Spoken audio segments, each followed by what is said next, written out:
May 1973, Ligia Village, Liaoning Province. A crowd had gathered by the Daqing River on the outskirts of the village.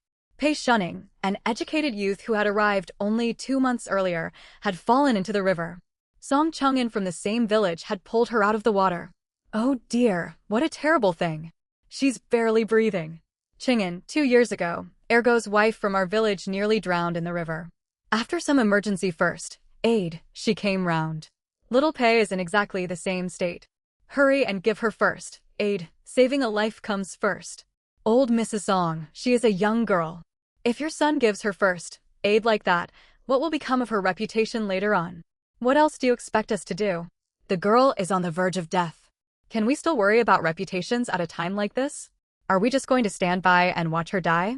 What will happen to our village's annual award for outstanding performance then? Pei Shunning was roused to partial consciousness by the shrill voices of the women. Her whole body was soaked through. Her clothes clung to her skin, and she shivered from the cold. Her fingers twitched faintly as she struggled to open her eyes. Song Chungin swallowed hard, torn with indecision. He nervously wiped his face, unable to tell whether it was river water or sweat. Thinking of his family's difficult circumstances and his own future prospects, he gritted his teeth. Amid the villagers' noisy debate, he squatted down, his hands trembling as he prepared to administer emergency first aid to Pei Shunning. Li Erhua clenched her fists in excitement. With so many witnesses present, her plan was sure to succeed. When the onlookers saw Song Chungin was really about to act, some whistled. Few people got to witness such a dramatic scene. Pei Shunning's mind cleared a little. She opened her eyes and saw a young, handsome face drawing near. Without time to think, she summoned every last ounce of strength and slapped him hard across the cheek. Already on edge, Song Chungin froze mid-movement from the blow. Staring at Pei Shunning, pale-faced and glaring fiercely at him, he was so frightened he plopped down onto the ground. Her gaze was fierce, as if she might lunge at him. Silence fell over the scene. The villagers who had been laughing and watching the spectacle fell quiet at once. Li Dazhu, the village team leader, and his wife Huang Xiui came panting to the riverside. Seeing the crowd go completely still, their hearts sank. Oh no, had the girl failed to survive after all? Overcome with anxiety, Li Dazhu shouted, "Make way, everyone." It dawned on the onlookers. Good heavens, the young educated youth had regained consciousness on her own. Huang Xiui pushed through the crowd. She found Pei Shunning lying on the ground, soaked to the bone, her eyes blank and unblinking. Slapping her thigh, she hurried forward to help her sit up, patting her back and chest to help her expel water. Pei Shunning coughed up several mouthfuls of river water. Her throat burned painfully. In that moment, she realized she had been reborn. She had returned to the very day she had fallen into the river during her time as a sent-down educated youth, when Song Chungin had pulled her from the current. In her past life, urged on by his motherly Erhua, Song Chungin had performed chest compressions and rescue breathing on her. She had lived, but gossip had spread relentlessly among the village women. Rumors swirled that the 15-year-old girl had been subjected to intimate emergency treatment by a man and had lost her good name, leaving her with no way to hold her head up.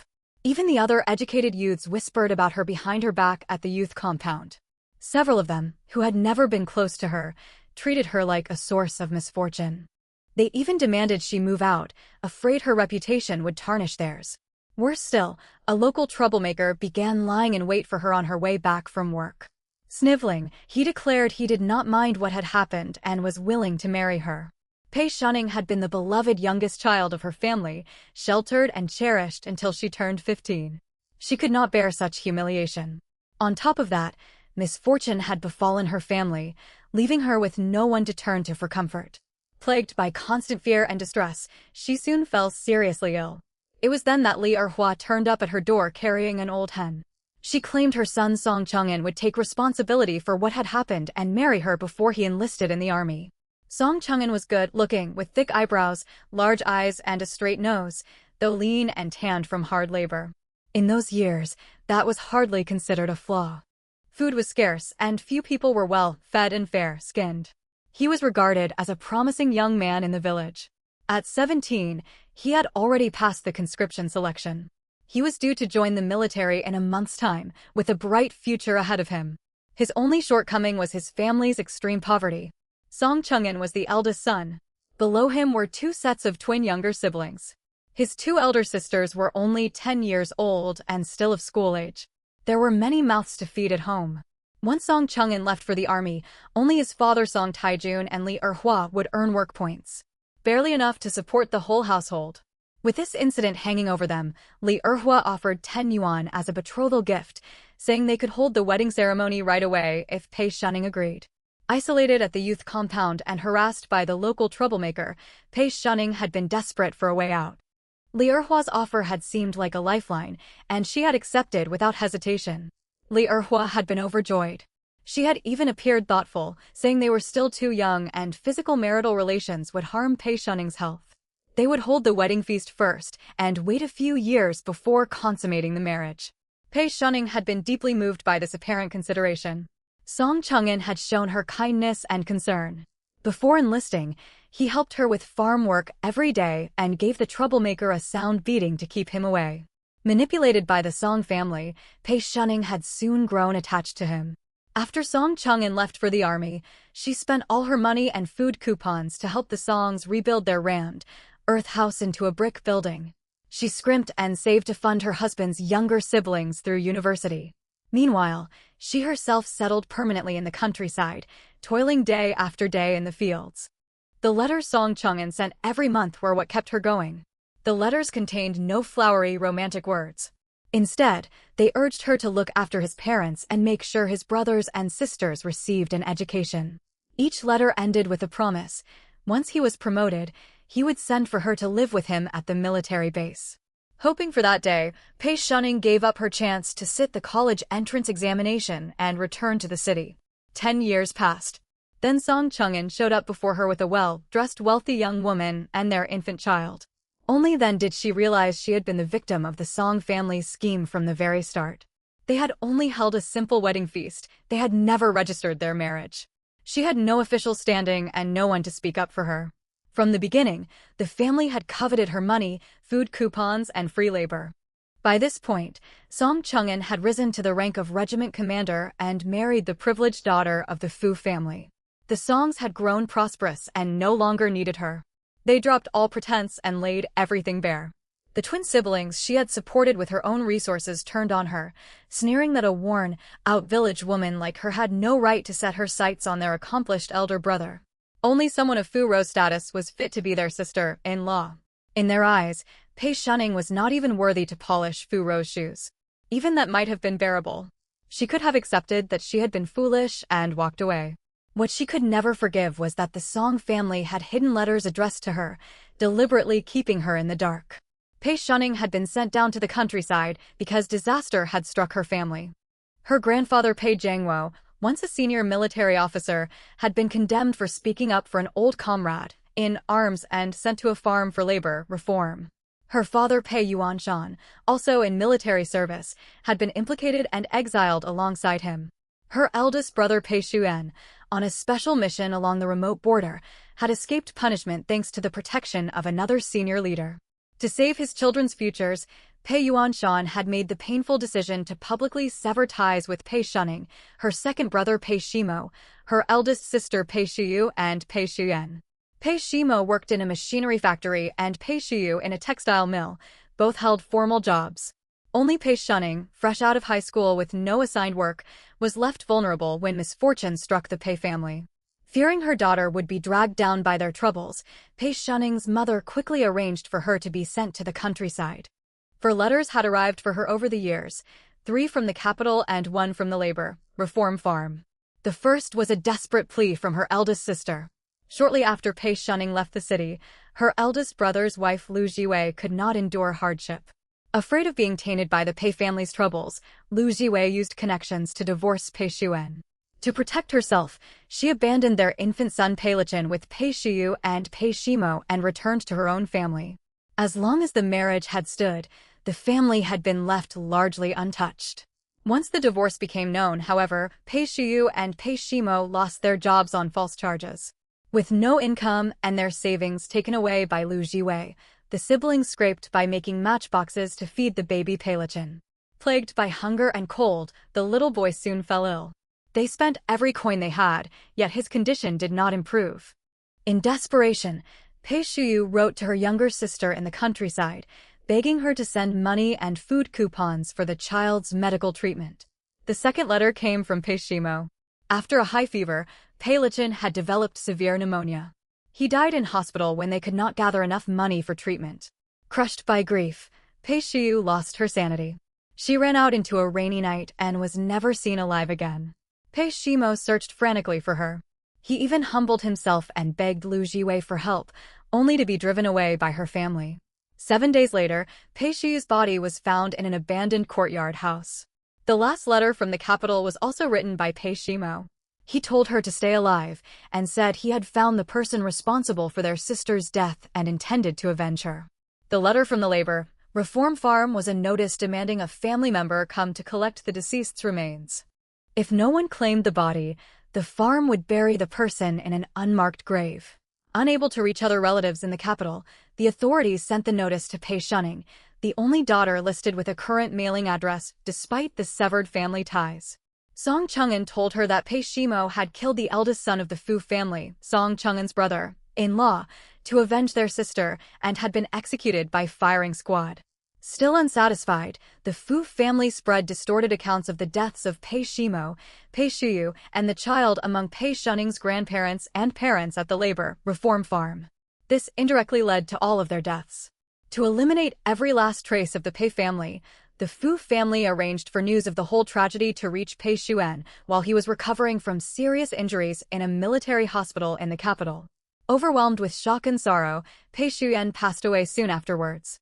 Pei Shunning broke down completely upon learning her entire family was gone. Afraid she might speak out and ruin Song Chung'an's career, the Song family locked her in a storage shed on their compound. She lingered there for more than 10 years. On a festive Lunar New Year's Eve, her mind cleared for a final time. Listening to laughter and celebration coming from the main house, hatred burned inside her.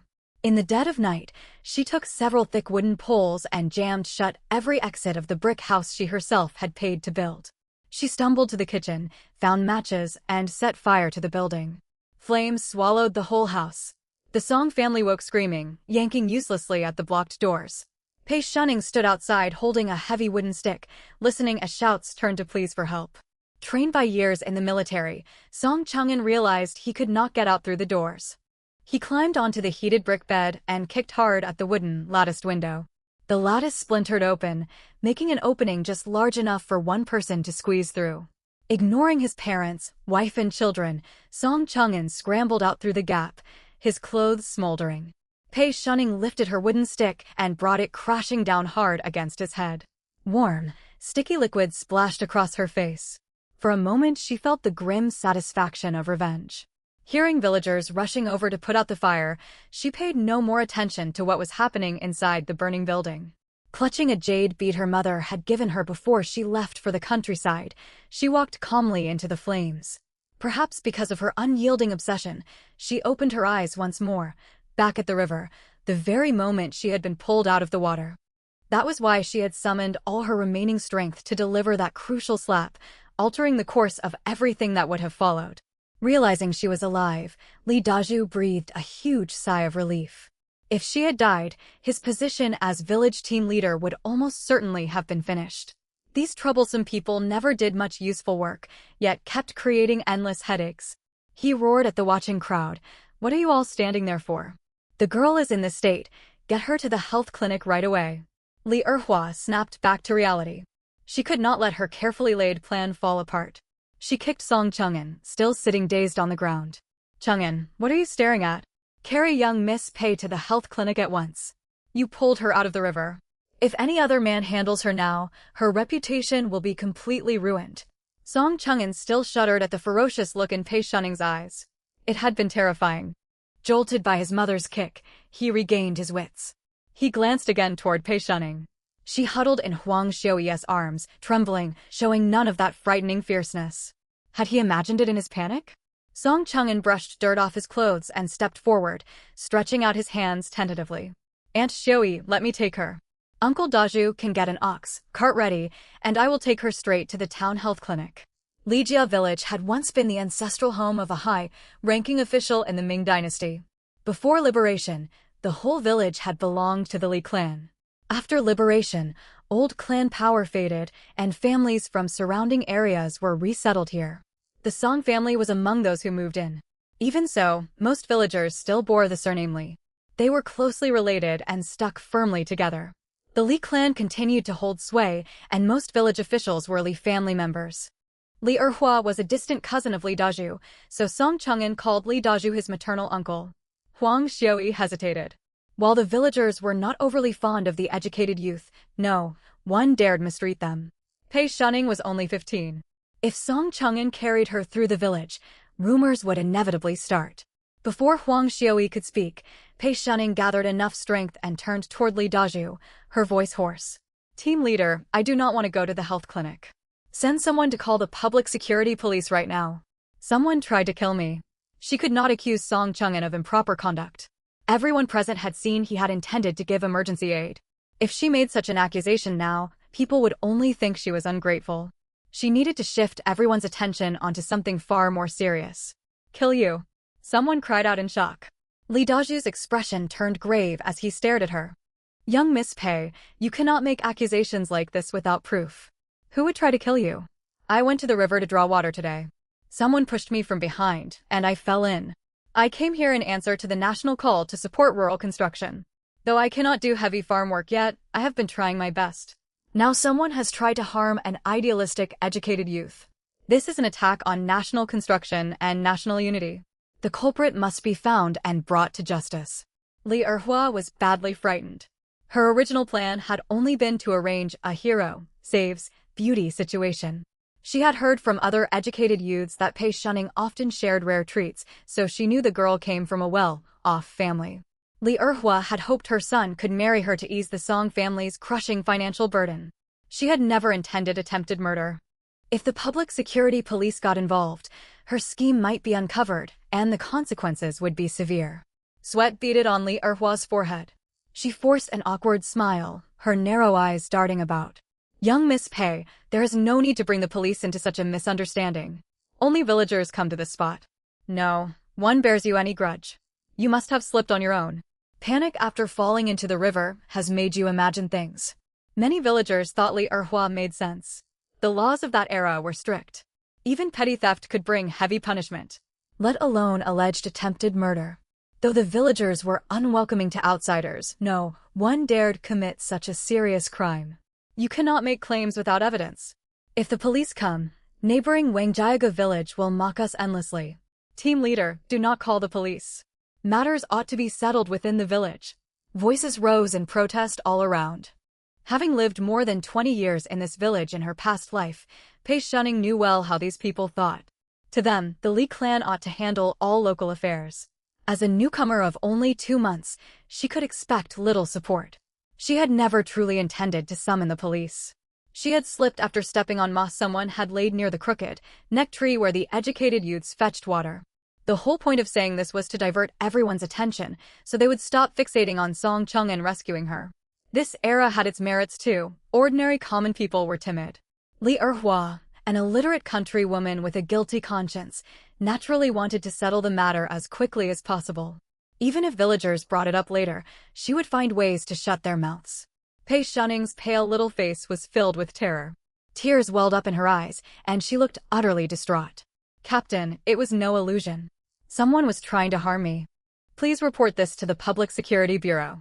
I won't feel safe until the comrades from the Public Security Office look into this. Li Daju frowned.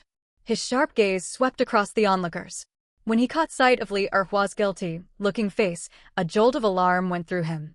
Could this fool have done it? Song Chang'an was about to enlist in the military, with a bright future ahead. What on earth had possessed her to do something like this? Suppressing his suspicions, Li Daju forced a genial smile. Comrade Pei, since you are unharmed, don't trouble the public security comrades. Rest assured, I will have people look into this thoroughly. If a villager is responsible, I will personally hand the culprit over to the Public Security Bureau.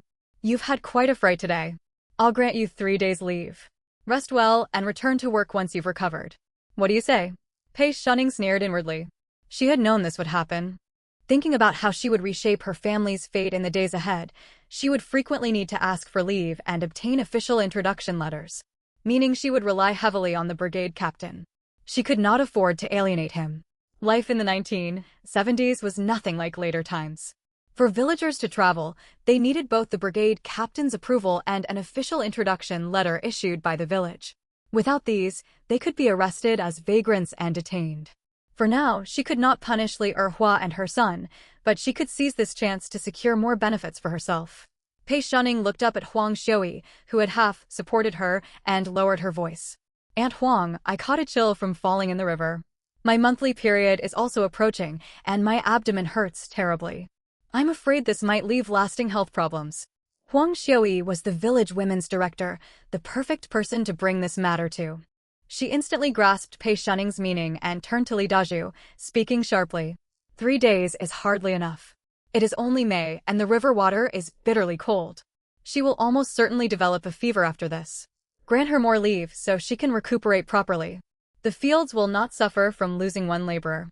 Hearing his wife's words, Li Dazhu was pleased. Pei Shunning was willing to accept the village's handling and only wanted extra rest. Since she would earn no work points while absent, let her rest as long as she liked. If she ran short of rations, that would be her own problem to solve. He waved his hand decisively. Very well, you get 7 days of leave. When the busy farming season draws near, you must be in good health to devote yourself to building our nation. Pei Shunning knew this was the brigade captain's limit and decided not to push further. She turned back toward Huang Xiui and spoke hesitantly. Aunt Huang, I am so grateful that Aunt Li arrived in time. Her son grabbed me by the back of my collar and pulled me out of the river. I was nearly choked in the process. As she spoke, she lifted her head to show Huang Xiui the red mark around her neck. Huang Xiui was shocked by the obvious bruise. She cursed Song Chung'an for his reckless strength.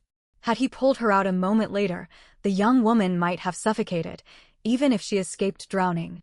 Pei Shunning continued to speak in a faltering, troubled tone. Aunt Huang, do you think rumors will spread around the village? Comrade Song did save my life, and his reputation must not be tarnished by this incident. Perhaps we really ought to call in the Public Security Bureau. Let them investigate the full truth, so no one can make wild guesses. Li Erhua shook her head vigorously, planted her hands on her hips, and faced the onlookers. There is no need for the Public Security Bureau. My son only pulled her ashore and did not lay a hand on Comrade Pei. If anyone dares spread lies, I will not stand for it. Pei Shunning bowed her head, a sarcastic smile tugging at her lips. Li Erhua was so clearly guilty, the brigade captain must have suspected something. Yet what good would that do? Laws were not widely understood among ordinary people in this era. In the villagers' minds, so long as no irreversible harm had been done, misdeeds could be forgiven. What was more, Li Erhua was a native of Lijia Tun, one of their own people. How could an unattached educated youth like Pei Shunning compare? Li Dazhu shot a stern look over the crowd of onlookers. Everyone go home and watch your tongues. Anyone spreading gossip will lose a full year's work points. Faced with such a serious consequence, the villagers all waved their hands, promising to keep quiet. As brigade captain of Lijia Tun, Li Dazhu enjoyed strong backing from the clan elders and commanded immense authority. Few dared defy his orders. From her past life memories, Pei Shunning knew that if she wanted to live safely in Lijia Tun, the last people she should offend were Li Dazhu and his family. This suited her. If she won Li Dazhu over, handling future affairs would become far easier. Huang Xiui scanned the crowd, spotted her sister-in-law Wang Guiying, and waved her over. Everyone disperse. Guiying, come help me. Let's walk Comrade Pei back to the educated youth compound. Wang Guiying stepped forward without hesitation.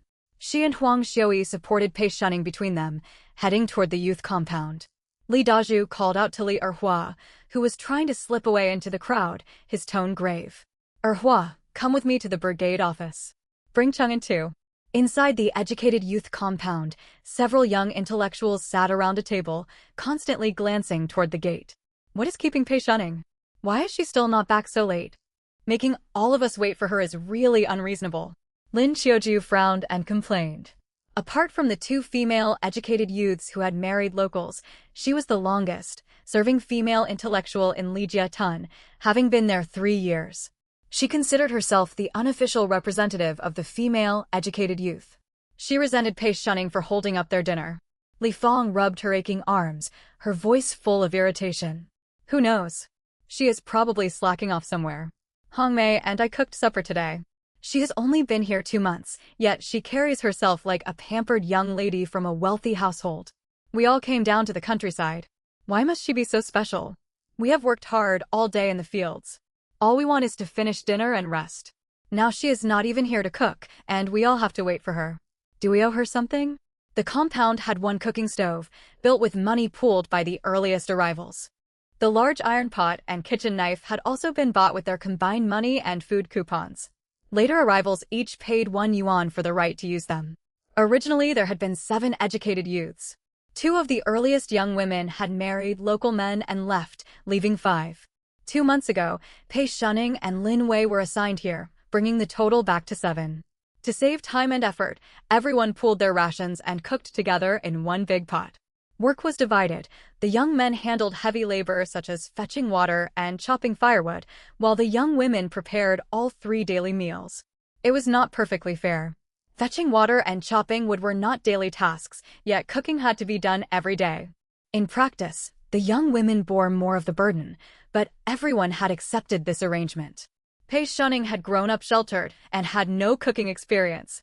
At first she took her turn, but her food was always half, raw, and barely edible. After that, the others were reluctant to let her cook. Li Fang had long resented this, convinced Pei Shunning was taking advantage of everyone, and brought it up regularly. Lu Hongmei glanced at her, disapproving. You should watch what you say. You cannot make such reckless accusations without proof. What if busybodies report you to the commune?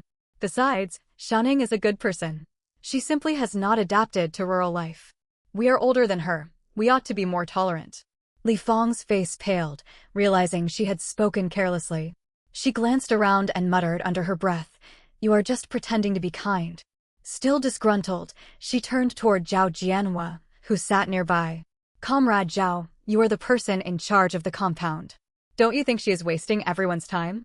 Zhao Jianhua had arrived in Lijia Tun at the same time as the 2 married female educated youths. This was his 5th year.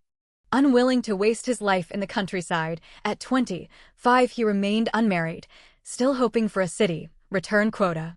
If he married a local woman, such opportunities would never come his way. Though he preferred to stay out of trouble, he could not refuse the role assigned by the brigade. Seeing everyone growing impatient, Zhao Jianhua made a decision. Let us eat without her. We will set aside a portion for Comrade Pei. Luo Jianxin and Lin Wei, who had said nothing, were already starving but had avoided speaking up. Now that Zhao Jianhua had given permission, they picked up their bowls and chopsticks and reached for the plate of fried radish strips. "Hurry up and eat then," one of them mumbled. Lu Hongmei took Pei Shunning's bowl, served her some food, and set it in the still, warm pot to keep hot. Only then did she sit down to eat with the others. Huang Xiuyi and Wang Geiying brought Pei Shunning back to the compound just as the others were finishing supper and about to clear the table. Everyone was shocked to see Pei Shunning soaked through, escorted home by the brigade captain's wife and Wang Geiying. Even Li Fang, who disliked Pei Shunning most, held back her mocking remarks. Lu Hongmei was the first to jump up. She hurried over and took Pei Shunning from Huang Xiuyi's arms, alarmed. "Aunt Huang, what happened to Shunning? Did she fall into the river?" Huang Xiuyi shook out her arms and briefly recounted what had happened, then warned them. "The Dacheng River beside the village is deep. Be careful when you go to draw water. Comrade Pei has suffered a terrible fright. She may develop a fever tonight. You young women share a room, so keep an eye on her. If any of you have brown sugar, make her a bowl of brown sugar water to chase away the cold." The others stood up. Lin Qiujiu joined Lu Hongmei in supporting Pei Shunning quickly toward their room. Zhao Jianhua invited Huang Xiuyi and Wang Geiying to come inside, but they declined. "We will not stay. It is getting late and work starts early tomorrow. You should all rest soon." After seeing the 2 women off, Li Fang began clattering dishes angrily. Nothing ever goes smoothly around here. She could not even draw water without falling in the river. I wonder what she is capable of doing. None of us will get a good night's sleep tonight. Living with her is pure misfortune. That is enough. Keep watch on her tonight. If her fever spikes, come find me and I will speak to the brigade captain." Zhao Jianhua sighed. As the compound's person in charge, he could not ignore the crisis. Li Fang pressed her lips together and said no more. She picked up her bowl and chopsticks and headed for the kitchen, her footsteps heavy. Inside the room, Lu Hongmei and Lin Qiuju helped the dazed Pei Shunning out of her wet clothes, wiped her body with warm towels, and tucked her under a quilt. Lu Hongmei was sweating from all the rushing about. She turned to Lin Qiuju. "Do you have any brown sugar left? Make her a bowl. She can pay you back once she recovers." Lin Qiuju frowned, glanced at Pei Shunning's flushed face, opened her cabinet, and took out a small paper packet. She carefully pinched off a tiny amount of brown sugar. "I hardly drink this myself, only when I feel unwell during my monthly period. Hongmei, you have to bear witness. She must give it back to me." Lu Hongmei gathered Pei Shunning's wet clothes and nodded. "Don't worry. I will remind her the moment she wakes up." Lin Qiuju was from Sichuan. Her parents worked in a textile mill. She had 3 elder brothers. Since one child from every household had to go to the countryside, her family had sent her. Having often gone hungry at home, she valued food above almost everything else. Pei Shunning drifted in and out of consciousness, shivering as if trapped in an ice cellar. Suddenly warm sweet liquid reached her lips, and she swallowed instinctively.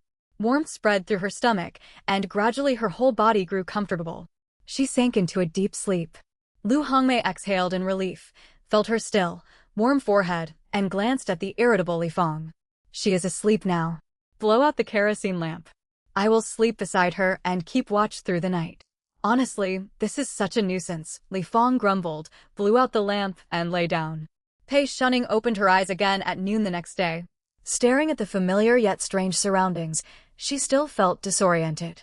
She lifted her hands, which bore thin calluses but no frostbite or ugly cuts. They were still relatively smooth. Silent tears rolled down her cheeks. Heaven had given her a second chance at life. Memories of her previous life flooded over her. She struggled to sit up. This was no time for sentiment. She had to get in touch with her elder sister and second brother as soon as possible.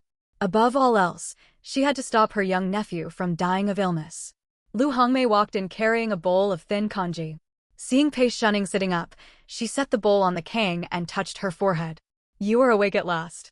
Thank goodness the fever is gone. You gave us quite a scare last night. If Qiuju had not had that bit of brown sugar to make you drinks, we would not have known what to do.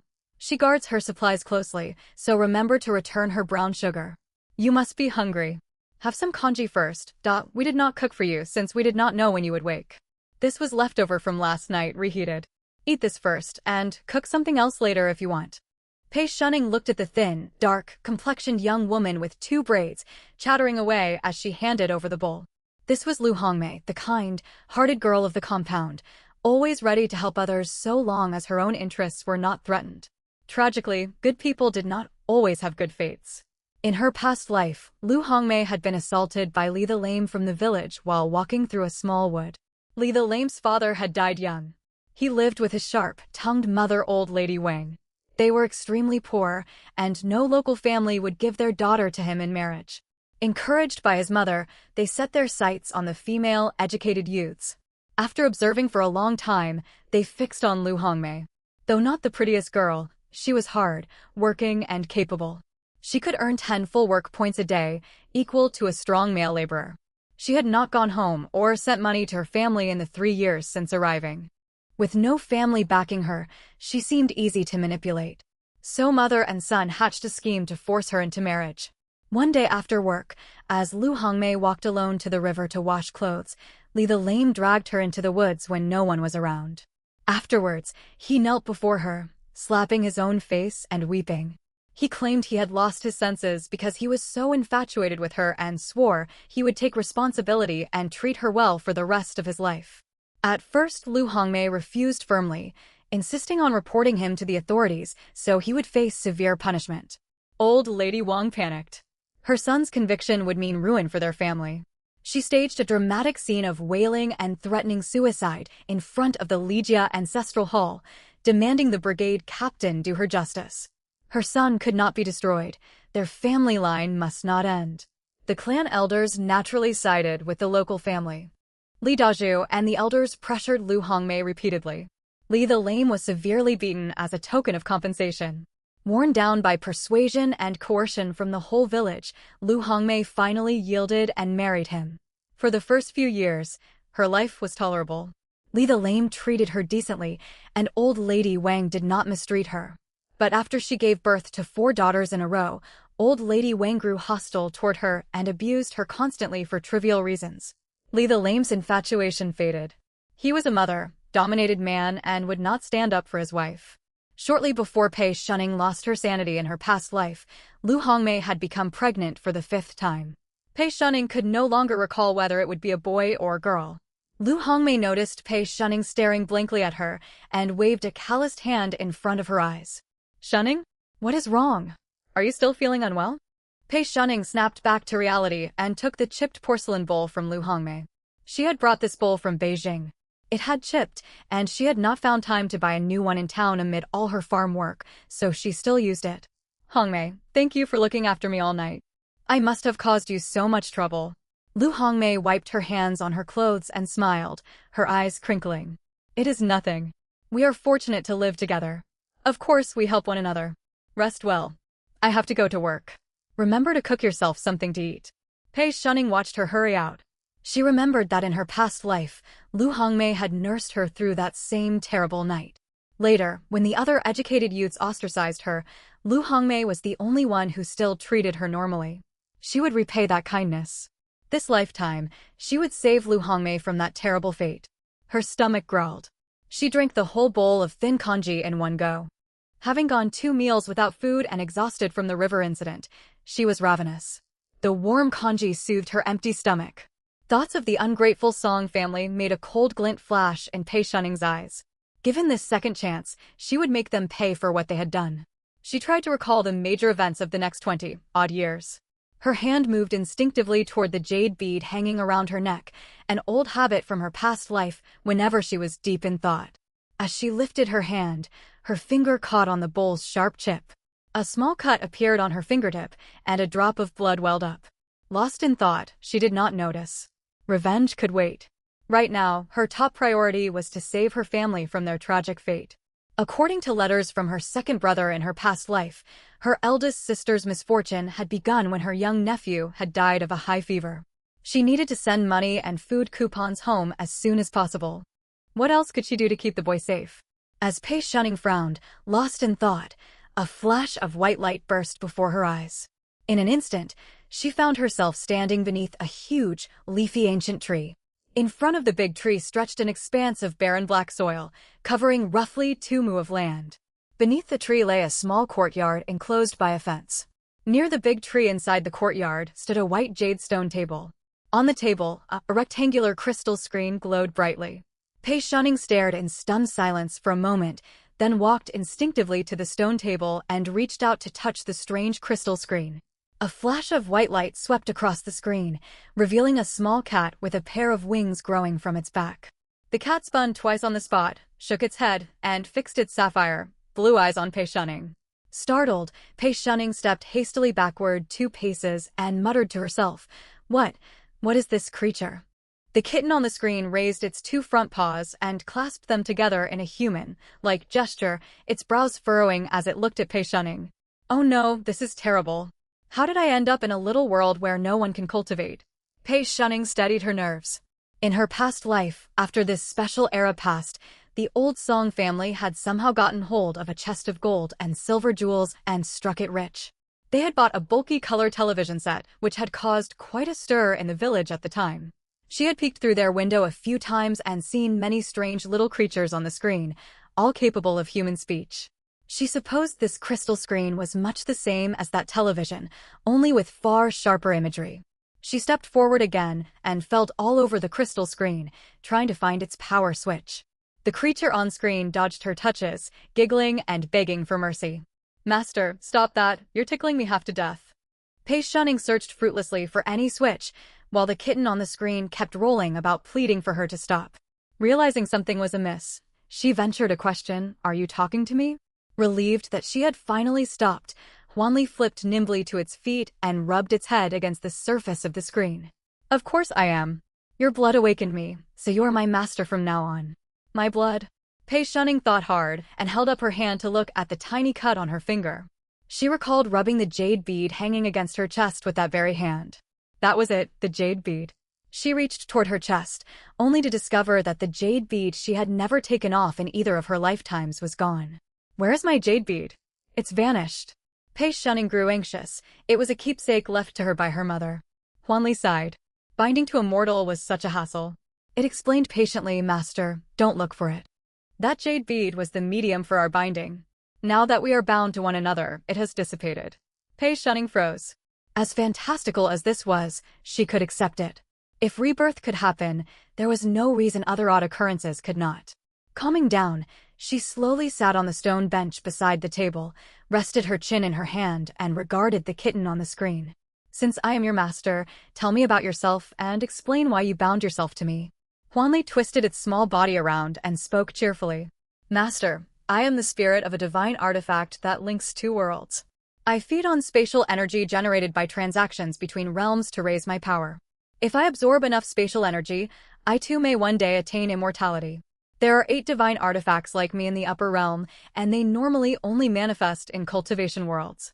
Some mishap brought me to this mortal little world devoid of spiritual energy, and your blood roused me awake. Your lifespan may be but 100 years, yet I hold no grievance. With me here, I shall make sure you live a comfortable life. Huanli possessed quite an adventurous spirit. Among the 8 cross-realm artifacts, it alone had landed in the mortal world. Perhaps it could gather far more spatial power by building trade channels between the mortal and immortal realms. The prospect filled it with anticipation. Pei Shunning's mind raced as she sorted through the key points. First, her home, Blue Star, was but one small world among countless others. Second, Huanli could forge a connection between Blue Star and another world and enable trade between them. This power was extraordinary. If she could trade with cultivators, her young nephew's troubles might well be solved. Pei Shunning believed fate was compensating her for her miserable death in her previous life. She tapped the crystal screen, her face flushed with excitement. Huanli, open a trade channel right now. I want to see what we can trade. Huanli spun in delight. Wait for me, Master. I shall open a trade channel for you, and you will not be disappointed. Huanli set eagerly to work. It had not expected its new master to be so eager to begin trading without prompting. A flash of white light appeared, and Huanli's figure vanished from the screen. In its place unfolded the vast cosmos. The view raced through space and finally settled on a small planet marked by 5 distinct colors. As the image zoomed in, Pei Shunning stared intently at the screen. Suddenly, the face of a young woman in ancient robes filled her view. Their eyes met, and both cried out in surprise. Whoa! Good heavens! Having lived more than 20 years in the countryside in her past life, Pei Shunning, once a quiet, educated youth, no longer retained her former demureness. Are you the one who wants to trade with me? The girl on the screen recovered first and asked in wonder. Pei Shunning's heart thumped as she nodded. I suppose so. Were you contacted by Huanli? Hua Qingji was a menial disciple of a 3rd-tier sect in the Xiantian continent. She had just finished her daily sect chores and was about to sit in meditation to cultivate. A phantom had abruptly appeared in her consciousness, followed by a flood of incomprehensible information. She had been bound to a cross-realm trading system, and this girl before her must be her trading partner. Though her experience was limited, Hua Qingji lived in a cultivation world brimming with strange karmic opportunities, so she took the event in stride. Staring at the water, mirror projection showing Pei Shunning's pale features, she felt a sense of shared hardship. This girl clearly led no easier a life than her own. Hua Qingji smiled warmly and described her world. Miss, I am a host bound to the cross-realm trading system. We ought to be able to exchange goods with one another. Let me introduce myself. I am Hua Qingji, a menial disciple of Qing'an sect in the Xiantian continent. My cultivation base is low, only the 2nd layer of qi refining. We must hail from different realms. Could you tell me something about your world? Pei Shunning composed herself.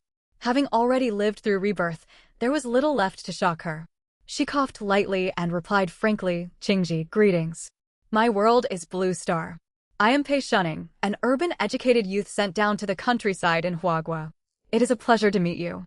Hua Qingji had no idea what an educated youth was. Her priority lay in discovering what goods she could obtain from this girl. Now that we are acquainted, let us conduct our first simple trade. Hua Qingji rummaged inside her 10-square-meter storage pouch.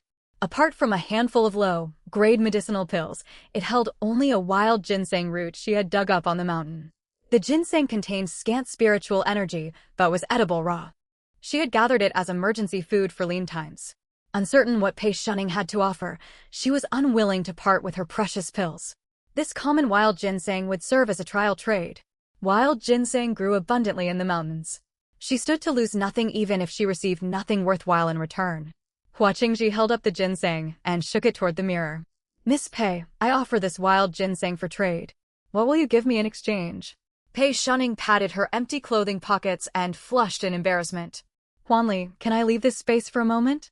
Master, this space exists within your consciousness. You may enter and exit merely by thinking the thought. Huanli's voice echoed from nowhere, tinged with excitement. Paying Huanli no further heed, Pei Shunning thought, exit. In the next instant, she found herself sitting on the wide brick bed in the educated youth compound. Pei Shunning practically jumped to her feet. She hurried to her wooden cabinet against the wall, unlocked it and began rummaging through its contents. Inside lay several changes of clothes, 2 tins of malted milk extract, a large sack of white rabbit milk candies, 3 packs of brown sugar, 5 cans of preserved meat, and some biscuits. Her mother had prepared these supplies before she left for the countryside. Several large jars of fruit cans had already been given away as favors or eaten over the past 2 months. Setting these items aside, she reached for a small red parcel tucked at the bottom of the chest. It contained more than 2,000 yuan, various coupons, a wristwatch, and several well-preserved pieces of jewelry. There was a pair of fine jade bracelets, 2 gold ornaments, a jade pendant, and a pair of jade earrings. Pei Shunning sorted through them and closed her hand around the jade pendant. These jade pieces had been her mother's dowry. Before leaving home, her mother had divided her dowry jewelry into 4 portions for each of her daughters to keep. Pei Shunning gritted her teeth. Fine as these treasures were, they could not feed her. Moreover, the wild ginseng Hua Qingji held appeared extremely valuable, perfect for restoring her health. She locked the cabinet again, sat on the brick bed and closed her eyes, thinking enter. She reappeared inside the space at once. She hurried over to the jade table and held the jade pendant up before the screen. Qingji, will you accept this in trade? Hua Qingji nodded casually. Through the mirror she could not detect any spiritual aura from the pendant. She would judge its worth once she held it. Very well. I shall send the ginseng over to you now. Huanli absorbed the spatial ripples generated by their conversation. Sensing their trade agreement, it unleashed its spatial power. In the blink of an eye, the jade pendant vanished from Pei Shunning's hand, and a wild ginseng root appeared upon the jade table. The moment it materialized, a rich ginseng fragrance filled the air. Merely breathing in its scent refreshed Pei Shunning's spirit. She lifted the ginseng and examined it closely. Its long neck, dense stem scars, tight root texture, fine wrinkles, date, seed, shaped lateral roots, and pearl-like fibrous roots marked it as a ginseng well over 100 years old, a truly exceptional specimen. Her maternal grandfather had been a renowned master of traditional Chinese medicine. As a child, she had learned much from him, giving her a sound knowledge of medicinal herbs. Tragically, when the social upheaval began, her grandfather had been persecuted and sent to a labor camp for re-education. In her past life after going to the countryside, she had lost contact with all her relatives. She never learned whether her grandfather had survived those harsh years. She would ask her second brother to make inquiries about him and seek a chance to visit. Reborn and blessed with Huanli as her special gift, she would protect every person she loved. Meanwhile, Hua Qingji held the tiny jade pendant, her hands trembling with elation. Good heavens! What remarkable land did Miss Pei come from, to possess jade imbued with all 5 elements? Though the Xiantian continent was a cultivation realm, its spiritual energy was unevenly distributed. The continent was split into 5 regions, each dominated by a single elemental spiritual force: metal, wood, water, fire, and earth. Surface land harbored only one type of elemental energy, which made cultivation extremely difficult for disciples with mixed spiritual roots like her. Hua Qingji's sect, Qing'an sect, lay in the region abundant in wood, attribute spiritual energy, ideal for growing spirit plants. Qing'an sect earned its resources by cultivating spirit plants and trading them with sects from other regions. Menial disciples such as herself formed the main labor force working the spirit fields. Hua Qingji possessed 5 element mixed roots, the purest possible aptitude, and had only reached the second layer of qi refining. She tended 5 mu of spirit fields. 80% of each year's harvest went to the sect, leaving her merely 20% to sustain herself for the whole year. She lived in constant want. This small piece of 5-element jade opened up real hope for advancing her cultivation. If she refined it, her power would surge forward. She had traded a worthless wild ginseng for something of immense value and felt she had encountered a tremendous stroke of fortune. After her initial joy faded, guilt crept over her. Looking at Pei Shunning studying the ginseng on the other side of the mirror, she spoke sheepishly. "Miss Pei, I apologize. I never expected you to offer something so precious for trade." Pei Shunning had been fretting that the small jade pendant was far too little compensation for such a rare 100-year-old ginseng. Hua Qingji's apologetic words took her by surprise. "Qingji, this ginseng is incredibly precious in my world. My pendant ought not to be worth enough for it." Both wore earnest expressions, and they realized the same truth. Items of great value to one might be commonplace to the other. The thought excited Pei Shunning. Since Hua Qingji came from a cultivation world, there must be countless potent medicinal pills. Perhaps she could obtain some. She leaned over the white jade table and asked eagerly, "Qingji, I have more jade of that quality.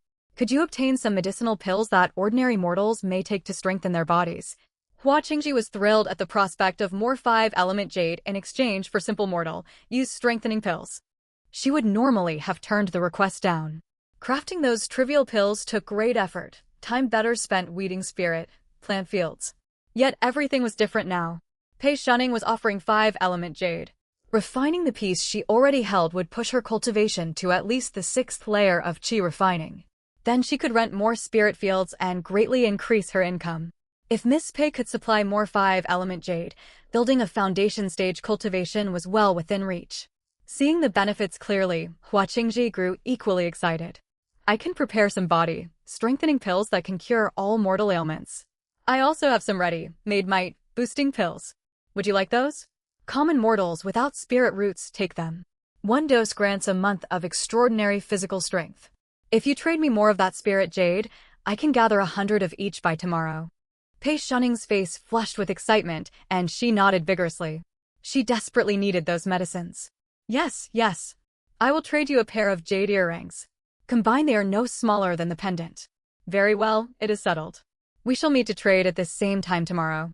Eager to gather herbs for making the pills, Hua Qingji ended their contact in haste. Once Hua Qingji's connection severed, Huanli reappeared on the crystal screen. It narrowed its large eyes, breathing in deeply in obvious enjoyment. Sensing Pei Shunning's gaze, Huanli slowly opened its eyes. It twirled about excitedly on the screen. "Wow, Master, you and Hua Qingji make the perfect pair. The spatial energy generated by your trade was incredibly powerful, far stronger than any I have experienced with previous masters. If the two of you keep cooperating for 100 years, my power will grow immensely. Once I am strong enough, I can open a permanent spatial passage and bring you to explore the cultivation world." Pei Shunning paid little mind to those grand words. She pointed toward the 2-moose stretch of black soil beyond the courtyard. "Huanli, what is that open land for? May I plant crops there?" "Absolutely. That soil is special, mixed with a small amount of life-giving soil that has the growth cycle of ordinary plants. Everything within this space is yours to use as you wish. See the well by the corner? It nourishes all plant life in the space. Anything you sow here needs no extra watering." Pei Shunning's hands trembled with joy. Those 2 fertile mu alone could guarantee her ample food. Hope filled her heart, and her spirits soared. She reached toward the screen and smiled. "Wonderful. I will plant it as soon as I get seeds. I have other matters to attend to, so I shall exit for now." Huanli nodded its little head. "Master, whenever you wish to trade, bring your items into the space. I can sense both parties' intentions. A trade will complete automatically once you two reach an agreement. I shall keep absorbing the residual spatial energy and will not linger by the screen at all times. Simply call my name if you need me, and I shall come immediately." Pei Shunning waved cheerfully. "Go on with whatever you need to do." The crystal screen returned to stillness. Pei Shunning thought, exit. She materialized back on her earthen brick bed, holding the wild ginseng in her arms. Sniffing its rich fragrance, she smacked her forehead. This ginseng was far too conspicuous, its scent impossible to hide. It was unsafe to keep out in the open. Since she could enter the space at will, she ought to store all valuable items there, safe from theft. She plucked one fine root hair from the ginseng and laid it on the brick bed. She fetched her money, coupons, and remaining jewelry from the cabinet and slipped into the space once more. She pushed open the door of the small wooden house inside the fenced courtyard. It stood completely empty. She would need to acquire furniture and shelves in time. She set her belongings down in a corner of the wooden house and exited the space again. Cheerful, Pei Shunning slipped on her shoes and climbed down from the brick bed. She had run a fever all night and gone 3 full meals without eating. The single bowl of thin porridge had long since been digested. Her stomach rumbled loudly. She had to make herself something to eat. Ever since marrying into the Song family in her past life, she had mastered cooking, washing, and field labor. Though her body remained weak, she still had enough strength to cook herself a pot of porridge. Carrying the ginseng root hair, she stepped outside. The surroundings felt both familiar and alien. The educated youth compound stood outside the village, close to the back mountain. It consisted of 2 large adobe huts hastily built by the village when word arrived that urban youths would be sent down to settle there. The foundation was laid with stones from the mountain, so it looked fairly sturdy. As long as heavy snow in winter did not cave in the roof, the place was reasonably safe to live in. The house was not tall, only about 2 meters high. Moreover, the windows were small, so little sunlight streamed inside even on bright days. The only upside was that it stayed cool in summer. Upon opening the door of the adobe house, one stepped right into the kitchen. The 2 large livable rooms sat on either side of the kitchen. The 2 walls adjacent to the kitchen were built as heated walls, each with its own stove opening for warmth in winter. Here in the Northeast, proper insulation was absolutely essential. Once the bitter cold of the depth of winter set in, people could genuinely freeze to death. So though the educated youth quarters were crude, they had all the basic necessities. As long as everyone stockpiled enough firewood before winter and kept the fires burning bright, they would not suffer from the cold. By the kitchen wall next to the female educated youth's room stood 2 iron pots, one large and one small. The small one was for stir, frying and making soups, and the large one for cooking grain. Against the wall near the male educated youth's side stood a row of locked cabinets where everyone stored their grain. Pei Shunning opened her own cabinet, took out half a bowl of broomcorn millet, and put it into the pot together with ginseng rootlets. Against the courtyard wall lay piles of firewood they had collected over time. Pei Shunning pulled out several dry sticks, carried them into the kitchen, and skillfully started a fire to cook. Soon, the distinctive aroma of broomcorn millet mixed with ginseng filled the air. Pei Shunning sniffed, and her stomach growled even louder. She quickly lifted the pot lid and watched the golden broomcorn millet porridge bubble away over the stove fire. Her mouth watered. Ignoring how hot it was, she picked up her chipped bowl and ate in quick slurps. After finishing 2 bowls of ginseng porridge, Pei Shunning felt her exhaustion melt away and strength return to her body. She closed her eyes and let out a comfortable sigh. Now she could finally think carefully about what lay ahead for her. It was still early, roughly 2 o'clock in the afternoon. First, she needed to write a letter to her eldest sister and second brother back in the capital to ask how they were faring. Had that heartless Lu Jiwei already left? Could they keep their jobs? If things turned truly bad, they could sell their jobs for money and bring her young nephew down to the countryside too. Survival came first. From her past life memories, this was the peak period for educated youth relocation to rural areas. Jobs were scarce in cities, and many young people wandered around unemployed. To ease urban pressure, all young people without jobs and unmarried were sent to the countryside to support national construction. 2 months later, more than 10 educated youths would arrive at this small mountain village of Lijiaten alone, and these existing quarters would no longer hold everyone. The village refused to spend money to expand the buildings, so the new arrivals would have to board with local villagers. For the young men, it was mostly just differences in daily habits, with no major disasters. But for young women, things were different. Over time, conflicts large and small would erupt. Some female, educated youths even suffered mistreatment at the hands of their host families. In her previous life, there had been countless disputes between the educated youths and the villagers of Lijiaten over housing. Matters came to a head when a reckless son in the household where one female, educated youth lodged took a fancy to her good looks. Drunk, he attempted to assault her. The young woman had a strong spirit and refused to swallow the injustice. She reported the incident to the Public Security Bureau. It happened during a strict campaign period. The troublemaker, who had tried to hide behind drunkenness, was arrested and sentenced to death. Lijiaten, having a criminal executed, severely damaged the village's prospects. Left with no choice, Brigade Chief Li Daju organized villagers to expand the educated youth quarters. From then on, however, the villagers viewed the educated youths with even greater hostility and ostracized them openly and secretly. If her elder sister and second brother offered some gifts to the educated youth office right now, they ought to be able to get assigned to Lijiaten. Once they left the capital, her eldest sister would escape her tragic fate, and her second brother would avoid being executed.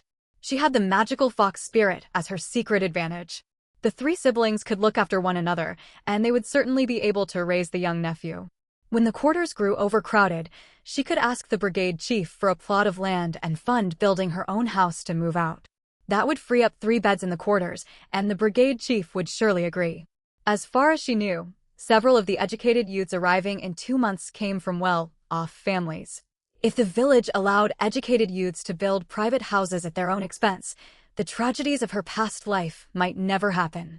Then the educated youths and villagers would avoid conflict, and everyone could get through these years in relative peace. The more she thought, the more feasible the plan seemed. Pei Shunning wasted no time, went back to her room, took out paper and a writing brush, and began her letter. After drafting and revising for over an hour, she had written down everything she wanted to say. Mailing the letter meant a trip to the town, which took at least 2 hours round trip. Lijiaten was a poor mountain valley. There were no tractors, let alone buses to town. The only transport to town were the village's 3 old yellow oxen, which the brigade chief guarded as if they were his eyes. Only every Sunday would an ox cart head for town. Anyone wanting to ride into town to buy supplies had to wait by the big locust tree at the village entrance at 7 o'clock Sunday morning, no waiting for latecomers. Bicycles were out of the question. In this village where people often worried about their next meal, only the brigade chief and accountant Li each owned one. Such precious possessions were carefully guarded. Pei Shunning, who had only been an educated youth for 2 months, knew better than to hope for borrowing one. Besides, she had nearly drowned only recently. She ought to keep a low profile for a few days to avoid gossip. After yesterday's ordeal, her body was still weak, and she was not fit for such a long walk. Luckily tomorrow was Sunday and the ox cart would go to town. She would rest well tonight, so she would have strength to mail her letter and buy some food. Reborn, she refused to suffer needlessly anymore. She decided to go back to her room and sleep a while longer. Soon the other educated youths would return from work, and the compound would grow noisy, making sleep impossible. Pei Shunning was about to take off her shoes and climb onto the heated Kong when she felt something sticky on her forehead. She wiped casually with her sleeve and found a thin layer of gray grime on the cuff. Pei Shunning wrinkled her nose in distaste and let out a small sound of surprise. Why am I so dirty? I only skipped washing last night. It shouldn't be this bad. Since no one else was in the quarters, she boiled a large pot of hot water. She bolted her room door, took her basin, and slipped into her spatial dimension for a proper hot bath. The educated youth quarters had no dedicated bathing room. After work, everyone boiled hot water and wiped themselves down quickly in their rooms. No one could undress and wash thoroughly from head to toe. She rinsed herself 3 full times. Staring at her smooth skin, she felt much of her physical malaise fade away. She washed her clothes in the leftover hot water before exiting the space and climbing onto the Kang for another sound sleep. Pei Shunning woke to noise outside. A shrill voice drifted in fits and starts. Good heavens! Why is there barely any water left in this huge vat? This must be Pei Shunning's doing, that wretched girl. She does not work in the fields, lazing about inside enjoying comfort, and wastes most of the water we all worked so hard to carry. We have worked all day. We do not even get a hot meal when we get back, and now there is hardly any water for washing. How are we supposed to live? Pei Shunning rubbed her groggy head and opened her eyes. The sky outside had dimmed. The educated youths were back from work. Hearing her name shouted in accusation, the old Pei Shunning would have overlooked it. She would have shared food at dinner to apologize, and the matter would end there. Though she had rushed to the countryside, Pei's mother had given her plenty of supplies. More than 2,000 yuan in cash, plus all kinds of tickets. She had also brought plenty of non-perishable food. Used sparingly, these supplies could easily sustain her for 8 to 10 years in the countryside. Unfortunately, in her past life, she had been a sheltered young woman ignorant of human cruelty. New to rural life, she could not handle heavy farm labor and could not cook well. To win everyone's favor, for more than 2 months she had shared food from home every evening. Having eaten her treats, the others could hardly complain about her poor cooking. Yet some people were ungrateful. They ate heartily, then turned around to make snide remarks. Pei Shunning had endured many such humiliations. Later, after moving to the Song family, she cut off all contact with the other educated youths. Pei Shunning frowned and listened. She quickly guessed who was shouting. It was no one but Li Fong. Li Fong's parents had favored other children. Once they sent her to the countryside, they gave her no further support. To fill her stomach, she had to struggle to earn work points. Though only 20, she looked 10 years older. Probably out of envy, she had disliked Pei Shunning from the day Pei Shunning arrived with her large bundles. She often spread gossip hoping to turn others against her. When misfortune befell Pei Shunning in her past life, Li Fang had rejoiced more than anyone else. Now she was stirring up trouble again, likely because she had gotten none of Pei Shunning's good food the night before. Reborn, Pei Shunning understood clearly, one must not indulge such people. Especially in times when people struggled for basic food and warmth, one had to hold one's ground. Never yield when wronged. Otherwise, others would see you as weak and keep bullying you. Pei Shunning took a deep breath, tidied her messy hair, put on her shoes. She walked out of her room and flung open the main gate with an angry stride. In the courtyard, Zhao Jianhua and Luo Jianxin brushed dirt off their clothes by the wall, ignoring Li Fang's shouting. Lin Wei had come to the countryside at the same time as Pei Shunning. After 2 months, he still could not adapt to grueling farm labor. Exhausted, he sat slumped on the steps staring blankly, paying no mind to Li Fang's constant picking. Lu Hongmei and Lin Qiujiu also brushed dust off themselves and said nothing. Everyone had spent the day weeding spring wheat fields. Bent over working all day, they were worn out. No one had energy for Li Fang's ranting. Pei Shunning pulled the gate open with a loud bang, startling everyone in the yard. Li Fang, mid-tirade, froze for a moment. The girl's gaze looked as if she might fly into a rage. Li Fang rolled her eyes and sniffed scornfully, continuing her sarcastic remarks. Well, Miss Pei is truly delicate. She sleeps until sunset before deigning to get up. Could it be that she waits for us to return so we can cook for her? My, what a wonderful life she leads. We slave away all day in the fields, only to come back and wait on her. Even landlords' daughters never had it so easy. Seeing how upset Pei Shunning looked, Lu Hongmei hurried over to mediate. Li Fang, hold your tongue. Shunning is still unwell. What harm is there in her using a little water? Water has to be fetched every day after work anyway. It is just one extra trip. Why make such a fuss? Li Fang saw Pei Shunning glaring silently at her, undisguised contempt in her eyes. She pointed at the large water vat and raised her voice further. Am I wrong? She does not go out to work, so why would she use so much water? I think she did it on purpose. She knows we need water after work. We do not ask her to boil hot water for us, but she ought at least leave us cold water. Look. There is barely enough water left for washing our faces, let alone doing laundry. We are worn out after a full day's labor. Normally 3 comrades could fill this vat with 1 trip to fetch water. Today they will have to make an extra journey because of her. Is she treating us as hired laborers? Pei Shunning's gaze swept over the people in the yard. Though Zhao Jianhua and Luo Jianxin said nothing, displeasure was plain on their faces. Deep down they agreed with Li Fang. Fetching water fell to the young men. Because Pei Shunning had used extra water, they would have to trudge to the river again. That would cost them more strength. Tired from work, everyone longed to rest early. Lin Wei hung his head, lost in thought. Lin Qiujiu rolled her eyes, indifferent, and kept knocking mud off her shoes. Fetching water was women's work, so she saw no reason to risk offending anyone. Lu Hongmei opened her mouth to defend Pei Shunning further, but Pei Shunning stepped forward. She gently moved Lu Hongmei aside, pointed a finger toward Li Fang, and spoke rapidly like a machine gun. Li Fang, how can you say such things with a clear conscience? I paid my share for this water vat. Why should I have to report to you every time I use water? Does resting while sick make me a landlord's daughter? Then what are you with this behavior of yours? Are you a class enemy oppressing the working people? Do not think I am unaware of your petty schemes. You just think I am young and easy to push around. I may not cook well, but I have never changed anyone here. For over 2 months I have shared extra food with all of you. Why do you leave that out? You pick quarrels with your sarcastic remarks day after day. Just because I ignored you does not mean I fear you. If you ever fabricate accusations against me again, I will not hesitate to take this to the brigade chief. If the village cannot settle it, we will go to the town and then the county. New China was liberated long ago. There are places for people to seek justice.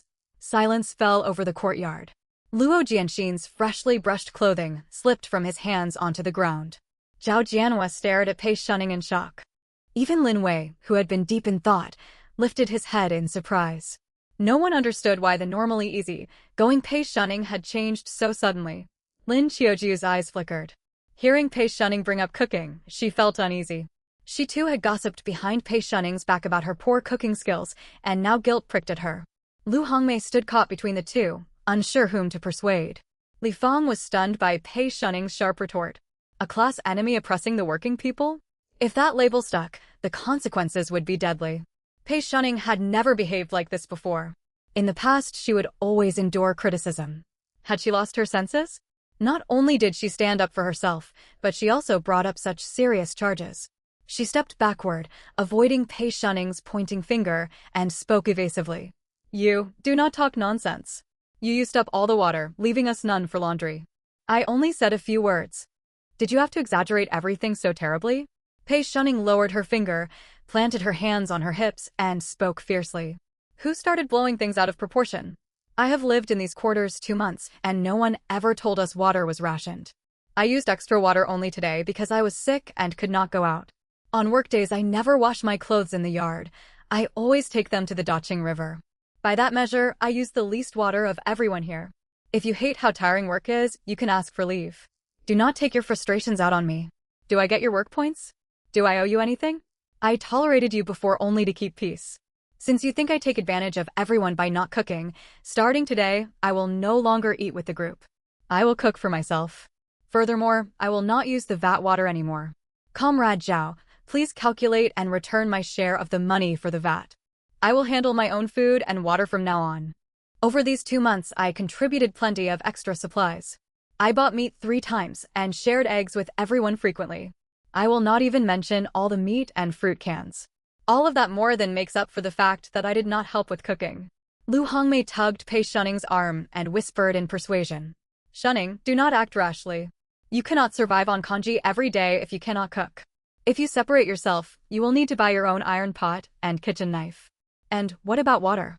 With your slender build, can you carry a full shoulder full of water? It was just a quarrel.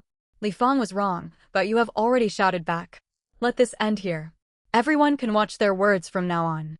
Zhao Jianhua, the person in charge of the educated youth point, could not very well keep silent any longer.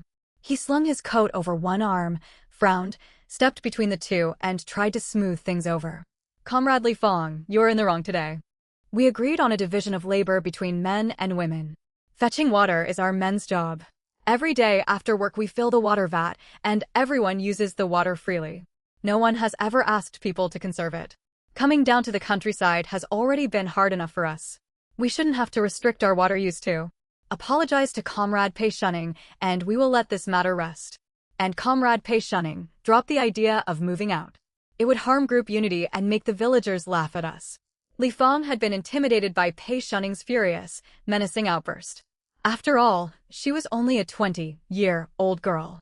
She had dared to bad-mouth Pei Shunning openly only because Pei Shunning was young. She was also jealous of all the nice things Pei Shunning possessed. Why was it that, of the two of them, Pei Shunning had such a caring family? Pei Shunning had every daily necessity one could wish for, plus piles of tasty treats sent from home. She never blinked when buying eggs, so she must have plenty of money.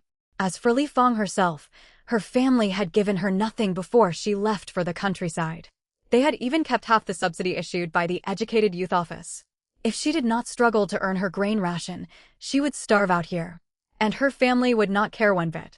Now that Zhao Jianhua demanded an apology, her heart burned with grievance. She lifted her head to look at Pei Shunning, intending to muddle through as she usually did by making a fuss. But she met Pei Shunning's gaze, which blazed with even greater anger, as if she might fly off the handle at any moment. The words died on her lips. If she kept quarreling, she feared this girl would really go report everything to the production team leader. Small squabbles the village would overlook, but if things escalated, she would be completely in the wrong, and she would be the one who suffered. Li Fang forced out an unwilling apology. I'm sorry. Pei Shunning was not the least bit receptive. She had long since made up her mind to move out, so there was no harm in breaking relations now. Even though it would take some time to make arrangements, she was not going to subject herself to unfair treatment. Communal meals consisted of nothing but cabbage and potatoes, with barely a trace of oil. Lin Xiuju was from Sichuan province and put so much chili in even porridge that Pei Shunning could not get used to the food at all. She longed to cook for herself. If she bought 1 jean of meat, she could stretch it over 3 meals. Sharing with the group, she would be lucky to get a couple of bites. She would need an iron wok, kitchen knife, and other cooking utensils anyway once she built her own house. So there was no downside to getting them ready early. She had money and coupons, and the supply and marketing cooperative in town stocked everything. She could buy them all in one trip. Presently, she would go to the production team leader's house and ask him to find a craftsman to build her a temporary stove in the courtyard. One that would last for 2+ months. Once Lijiaten received notice of new educated youth arrivals, she would talk to the team leader about building a proper house. Ideally, she wanted it finished before the busy farming season, so that when the new youths arrived, she would not have to squeeze onto a heated kong with so many people in the sweltering heat. Ignoring Li Fong, Pei Shunning patted Lu Hongmei's hand, then turned to Zhao Jianhua and softened her tone. Hongmei, Comrade Zhao, there is no need to say more. I have firmly decided to move out and cook on my own. It is true I cannot cook well, and I ought not keep being a burden to everyone. Moving out will not harm unity, it will reduce conflicts, which is better for all of us. Besides, we came to support rural construction and must overcome all hardships. Cooking is nothing. I avoided doing it these past 2 months because I feared wasting everyone's food. If I live separately, whatever I cook, good or bad, will be my own concern. As the great leader has said, failure is the mother of success. With hard work, nothing is impossible. Lin Wei, sitting on the steps, twitched his mouth. All that just for learning to cook, invoking the great leader left no room for further persuasion. Li Fong grew exasperated that Pei Shunning would not let the matter drop. This feeble girl would not last 2 days living on her own before she came crying back begging to rejoin them. She was getting too big for her boots. Comrade Zhao, if she wants to move out, let her. But we must make things clear. The vegetables in the backyard were planted by Hongmei, Xiuju, and me. If she moves out, she cannot eat our vegetables for free. And the firewood in the yard was collected by the male educated youth as part of shared duties. That also belongs to all of us. She cannot use it if she cooks separately. Pei Shunning met Li Fong's challenging stare without yielding an inch. Very well, I agree. But the plot assigned to the educated youth point belongs to all of us. I have every right to use my share. Go and mark out my half mu of land right now. Neither of us should take advantage of the other. Li Fong pressed her lips together and dared not argue. She had no wish to be labeled a class enemy by this girl again. Pei Shunning was not worried about vegetables. It was the 5th lunar month, and every household in the village grew plenty of vegetables in their yards. With money in hand, she could buy all she needed from any family. What was more, she possessed 2 mu of fertile black soil inside her spatial dimension. Wanli had told her those fields speed up plant growth and ripening. Being from Beijing, she preferred wheat-based food. She planned to devote 1 mu of the space field to growing wheat and the other to vegetables and fruit. Later she could quietly take vegetables out of the dimension and supplement them with purchases from villagers, and no one would suspect a thing. Seeing that the 2 girls had said all there was to say, Zhao Jianhua gave up trying to mediate. They had all worked hard all day and he still had to fetch water. There was no point in bickering further. As long as no serious trouble broke out, the production team leader would not blame him. He nodded. Since Comrade Pei has made up her mind, we shall do as she says. We will still eat together tonight. I will calculate Pei Shunning's share of the communal funds this evening, and everyone will chip in to return it to her. Starting tomorrow, we will split cooking arrangements. Still, she will need time to get cooking equipment ready. Let us give her 2 days. For these 2 days, she does not need to go to work. Before we finish work each day, she may still use the kitchen facilities. We will make the full separation official after 2 days. Does everyone agree? Lin Wei, Luo Jianxin, Lin Xiuju, and Lu Hongmei had no objections. Li Fong pouted, but seeing no one else opposed, she acquiesced. Once the commotion died down, Lin Xiuju came over to Pei Shunning. First she asked after her health, then she spoke. Shunning, Hongmei must have told you. Last night when you ran a high fever, I gave you brown sugar to drink. Remember, you need to pay me back for that brown sugar. Pei Shunning held neither good nor bad opinions of Lin Xiuju. She was attention-seeking, yet not as sharp-tongued as Li Fong. Lin Qiuju looked out for her own interests first. She worked diligently to earn full work points because that determined her grain ration. She guarded her own belongings closely and never let anyone take advantage of her. Still, she had no qualms about enjoying extra food Pei Shunning shared with the group. Even so, she intended to get back the brown sugar she had given the night before. Pei Shunning had more than enough supplies of her own. It was true that Lu Hongmei and Lin Qiuju had helped her through her fever, and she owed them gratitude. She smiled warmly. Hongmei told me everything. Thank you so much for helping me last night when I had that high fever, Sister Qiuju. Come inside with me, and I will pay you back the brown sugar right away. Lin Qiuju was surprised by Pei Shunning's sudden warmth. She had never addressed her so affectionately before. Though feeling slightly ill, at ease, she followed Pei Shunning into the room without hesitation. Kindness was kindness, but debts ought to be settled. The two should not be mixed up. Pei Shunning opened her cabinet, took out a packet of brown sugar, and poured out 1/3 of it for Lin Qiuju. Sister Qiuju, this repays what you lent me. The extra is a small thank you for looking after me last night. Lin Qiuju quickly took it, unable to hide her delight. She offered polite words. It was nothing, you really need not give me a reward. Since you insist, I will accept it.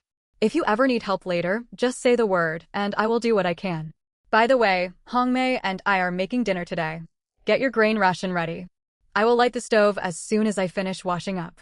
Pei Shunning smiled and declined. No need. I ate late at noon and have done no work, so I will skip dinner tonight. Lin Qiuju's smile faded. When Pei Shunning had opened her cabinet just now, Lin Qiuju had caught sight of many delicacies, including several cans of meat. She had hoped to get a taste of Pei Shunning's extra food tonight. The meat cans were unforgettable. But Pei Shunning said she was not hungry and would not eat. That delicious treat had slipped out of reach. Lin Qiuju forced an awkward smile. Very well then. I must go wash and start cooking. I will take my leave. As she walked out, Lin Qiuju silently blamed Li Fong for stirring up trouble. It was only a little extra cooking for one more person, nothing compared to all the extra food Pei Shunning had shared with them. Among the 7 at the educated youth point, none lived as comfortably as Pei Shunning. Her family could support her even if she skipped work. Unlike the rest of them, for whom missing a day's labor risked hunger. If not for Pei Shunning's generosity, they would never have tasted rare canned meat and fruit. Now Li Fong had pushed Pei Shunning too far, and she was moving out to cook for herself. From now on, even if Pei Shunning ate meat every day, it would have nothing to do with them. Just thinking about meat made her heart ache. No more free meat for her. She resented Li Fong deeply. Soon they would only be able to smell meat cooking from Pei Shunning's pot, and then Li Fong would regret it. She picked up her enamel basin leaning against the doorframe and walked out with a long face. Seeing her bad mood, Li Fong assumed Pei Shunning had changed her on the brown sugar and felt smug. Brown sugar is precious. Easy to lend, hard to get back, isn't it? Lin Qiuju paused mid-scoop of water and frowned at Li Fong. She paid me back and gave me quite a bit extra. That small portion must be at least 3 liang. Li Fong's self-satisfied look froze. What? Lin Qiuju had only given 2 tiny pinches of brown sugar the night before, less than half a liang total. Yet Pei Shunning had returned 3 liang. Pei Shunning was really throwing money around. If she had known such a big benefit was up for grabs, she would have been the one to offer the brown sugar last night. Lin Qiuju noticed Li Fong's chagrin, rolled her eyes, and kept scooping water. Pei Shunning had indeed used a good deal of water bathing and washing clothes, yet 1/3 of the vat still remained. If she had not washed clothes, there would have been enough for everyone. But after a full day working in the fields, everyone was sweaty. Without washing, they would have nothing clean to wear. In the 1970s, materials were scarce. To buy cloth for clothes you needed both money and cloth coupons. Garments were precious possessions. Most people owned only 2 sets to alternate between, patching them when they tore. New clothes were saved for festivals or formal occasions. Zhao Jianhua and Luo Jianxin had gone to the river to fetch water. Lin Wei had headed to the back mountain to gather firewood. Fetching water and collecting firewood were duties assigned to the male educated youth, rotated among the 3 of them. Lu Hongmei went inside to get her basin, and Li Fong asked her to fetch one for her too. Stepping into the inner room, Lu Hongmei saw Pei Shunning kneeling before her cabinet sorting through her belongings and kept her distance. Pei Shunning poured out another one, third portion from the open brown sugar packet, and called out when she saw Lu Hongmei enter. Sister Hongmei, this small packet of brown sugar is for you. Thank you for looking after me last night. Lu Hongmei looked up in surprise. She had not expected a reward for such a small favor. She shook her head at once. Don't be so polite. I only did a little work. I cannot take your brown sugar. Besides, you are still recovering and need nourishment. Keep it for yourself. She bent to pick up her enamel basin by the wall, ready to leave. Pei Shunning knew Lu Hongmei was not merely being polite. Having lived 2 lives, she had seen all kinds of human behavior. Kind-hearted people like Lu Hongmei often found their efforts taken for granted, sometimes even by themselves. Pei Shunning refused to let that happen. They were not related by blood. No one owed anybody free service. She quickly climbed down from the kang, grabbed Lu Hongmei's wrist, and pressed the small packet into her hand. Sister Hongmei, please take it. I gave a thank you gift to Sister Chiuju too.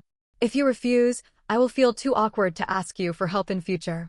Seeing how insistent Pei Shunning was, and knowing Pei Shunning had plenty of supplies, Lu Hongmei accepted with a smile. You really are thoughtful. Very well, I will take it. When you start cooking on your own, come to me if you run into trouble, and I will help you. Pei Shunning smiled brightly. I certainly will, I will not stand on ceremony. Lu Hongmei put the brown sugar away in her own cabinet before picking up her basin and going outside. Pei Shunning stared at her stored supplies, deep in thought. To cook independently, she needed a temporary stove built in the courtyard. And for that she needed the production team leader's help. She took half a jean of brown sugar and 1 can of meat. Stuffed them into her army, green cloth satchel, slung it over her shoulder, and walked out. She greeted Lu Hongmei, who was washing in the yard. Sister Hongmei, I am going out on business. Before Lu Hongmei could ask where she was going, Pei Shunning was already gone. Li Fang glanced toward the gate and muttered under her breath. So full of herself. Just wait until she uses up all the things her family sent her. Then she will have nothing to live on. Lin Qiuju was still in a bad mood and retorted upon hearing Li Fang's words. She has every reason to be confident. Her family supports her. She has money and coupons, she can buy whatever food she wants. I expect she will eat meat every day once she moves out. We will only get to smell it if we are lucky. Li Fang was surprised Lin Qiuju was speaking up for Pei Shunning. She had joined in gossiping about her behind her back before. What had got into her today? Pei Shunning knew nothing of the quarrel that had broken out after she left. Li Daju's house stood in the southwest corner of the village. It was one of the few brick houses with 5 rooms. Surrounded by a large yard enclosed by a 1-meter-high adobe wall. Everyone had just finished work, so most household gates stood open. When Pei Shunning reached Li Daju's gate, a young short-haired woman came out carrying a basin to pour out water. Seeing her standing there, she asked, Who are you looking for? Pei Shunning recognized her as Wang Suilan, the eldest daughter-in-law of Li Daju. Her husband Li Weiguo worked as a temporary laborer at the town machinery factory and was rumored to be getting a permanent post soon. Pei Shunning remembered that in her past life the couple had moved to town when the factory assigned them housing. Pei Shunning smiled and greeted her.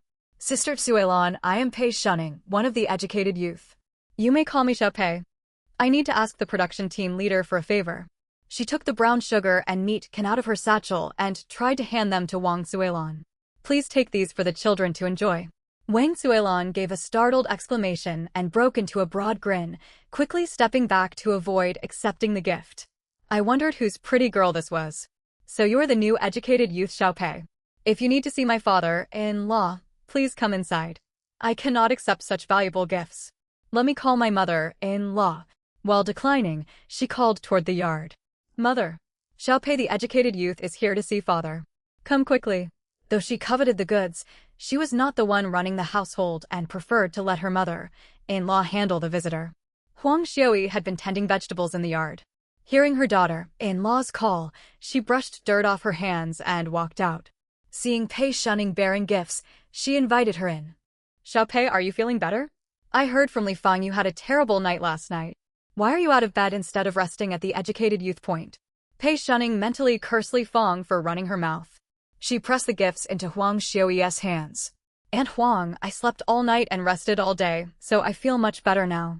I came while everyone is home from work to ask the team leader for help. I also want to thank you for bringing me back to the educated youth point yesterday. These are nothing much, please let the children have them. You're quite particular, kid. A straight, talking woman like Aunt Huang didn't stand on ceremony and refused to push the gifts back. I'll take these things. If you need anything next time, just come straight to my house. Don't bring presents again. Huang Xiaoyi took the parcels and passed them at once to Wang Zuilan, who stood by watching eagerly. She then called toward the inner room. Dazhu, Xiaopei the educated youth is here to see you. Pei Shunning walked into the inner room and saw Li Dazhu sitting on the kang smoking a dry tobacco pipe. When he spotted her, a flicker of awkwardness crossed his face and he waved for her to take a seat. Pei Shunning pretended not to notice and smiled. Captain, I'm sorry for the trouble I caused you yesterday. Li Dazhu took a drag from his pipe and waved his hand. It's a relief you weren't hurt. Rest well at the educated youth dorm until you fully recover. If your leave isn't long enough, I can approve more days. Don't let this leave you with lasting ailments. The day before, Li Dazhu had pressed Li Erhua and Song Cheng'an to confess whether they had anything to do with Pei Shunning falling into the river. At first, Li Erhua flatly denied everything and threatened to throw herself on the ground and create a scene. As the person in charge of Lijia village, Li Dazhu would never be intimidated by a shrew like her. He directly warned the two that if they refused to tell the truth, he would hand the whole matter over to the public security officers. Only then did Li Erhua admit the scheme her family had plotted. The captain was so furious, he nearly smashed his enamel mug, and he berated the mother and son soundly. No matter how angry he was, he had to keep the incident under wraps. Li Erhua was his distant cousin within 5 generations of kin. If word got out, Li Erhua would end up in prison, and Song Cheng'an's future would be ruined. Having a woman of the Li clan behind bars would bring shame to the entire family. For the reputation of the Li family, Pei Shunning had to swallow this grievance. That was why he felt guilty the moment Pei Shunning stepped through the door, hoping to make amends to her in other ways. Pei Shunning had long known the matter would be swept under the rug, so she avoided bringing it up. Sitting on the edge of the kang, she stated her purpose plainly. Captain, I'm feeling much better now. Aside from coming to thank you, I have a small favor to ask. I want to cook separately from now on. Could you help me find someone to build a stove? I can pay wages. I haven't been in the village long and don't know many villagers, so I have no one else to turn to. Would that be possible? Li Dazhu blinked in surprise. He had thought Pei Shunning had come to press him for updates on the river incident, not to ask for a stove. A weight lifted from his heart. He took a couple more puffs of tobacco and asked, the educated youth dorm has always shared one communal kitchen. Why do you want to cook alone all of a sudden? Have you fallen out with the other youths? Pei Shunning lowered her head and forced a helpless smile. Captain, I'm just terrible at cooking. Everyone keeps me out of the kitchen whenever meals are made. This can't go on forever. I thought I'd take advantage of these free days to set up my own stove. That way I won't keep troubling everyone. Huang Xiaoyi, who had overheard from the outer room, lifted the curtain and stepped inside. I suspect there's some friction between you folks. All the same, cooking on your own might be for the best. You can make whatever you fancy whenever you like. Cooking isn't some complicated skill, you'll get the hang of it within 10 days. Don't rely on the captain for the stove. I can sort this out for you, and I'll find a capable worker. Since it was only a simple stove to build, Li Dazhu raised no objections. After a moment's thought, he added, if you're cooking separately, you'll need to buy a new pot. That's a big purchase. An ox cart heads into town tomorrow. If you have industrial coupons, you can ride along and ask old Zhang to haul your pot back. Turning to Huang Xiaoyi, he continued, no need to wait until tomorrow. Take Xiaopei to find you Jen right now. Aim to get the stove built tomorrow morning, so once the pot arrives in the afternoon, she can start using it straight away. As for pay, I believe the rate is 8 yuan for a large stove including materials and labor, 6 yuan for a small one. You can confirm the exact price with Yu Zhen once you get there. By any measure, Li Dazhu made a decent village captain. As long as matters didn't harm the interests of Lijia village, he treated everyone fairly. Pei Shunning stood up, grinning widely. I knew you were the person to ask. You've solved such a big problem for me. Huang Xiaoyi untied her apron and tossed it onto the edge of the kang, smoothing her hair with both hands. Let's go. We need to head over now, or everyone will be sitting down for dinner soon. Pei Shunning rubbed her hands nervously and looked between Li Dazhu and Huang Xiaoyi. Captain, Aunt Huang, should I pay a separate visit to thank Aunt Erhua for what happened yesterday? I'm young and inexperienced. I've only been in Lijia village for 2 months and you two are the people I know best. I see you both as elders, so I'd like to hear what you think I ought to do. Li Dazhu's pipe shook slightly in his grip, and guilt weighed heavier on his heart. In all his years serving as captain, He had never acted against his conscience. Yet this time, to preserve the village's reputation, Pei Shunning had to endure an unfair loss. He had already warned Song Taijun to keep his wife in line, promising zero leniency if there was a repeat incident. Hearing Pei Shunning ask for their advice, he replied firmly, "There's no need. Qing'an only lent a hand. It's hardly something that requires a special thank you visit. I've spoken to her Hua, and no one will spread gossip about this incident from now on. If you hear any rumors circulating in the village, come straight to me." Pei Shunning accepted his words and wore an expression of sincere gratitude, though she disagreed inwardly. From what she remembered of the Song family in her past life, such a malicious scheme must have come from Song Taijun, who put on an honest facade. On the surface, Li Erhua appeared to run the household, but Song Taijun held all real authority. Li Erhua was simple-minded, manipulated by her husband her whole life as a tool. Whenever the Song family clashed with neighbors, Li Erhua would be the one throwing tantrums and arguing, while Song Taijun stayed out of sight. If people came to demand answers, he would put on a helpless act, claiming disputes between women were not matters for men to interfere in. A plot meant to ruin someone's reputation was undoubtedly conceived by Song Taijun. Their plan had failed this time, but Song Taijun would not give up easily. Song Chang'an was set to enlist in the army in just over a month, so he would undoubtedly devise new schemes. Pei Shunning could not tell whether they would continue targeting her or shift their attention elsewhere. Among the 4 female, educated youths in the dorm, aside from herself, the other 3 survived solely on work points. The Song family would never target someone who could offer them no benefits. It was highly likely they would keep setting their sights on her. Armed with memories of her previous life, Pei Shunning would not pin her safety on others. Even though the captain promised to stand up for her, she had to stay vigilant.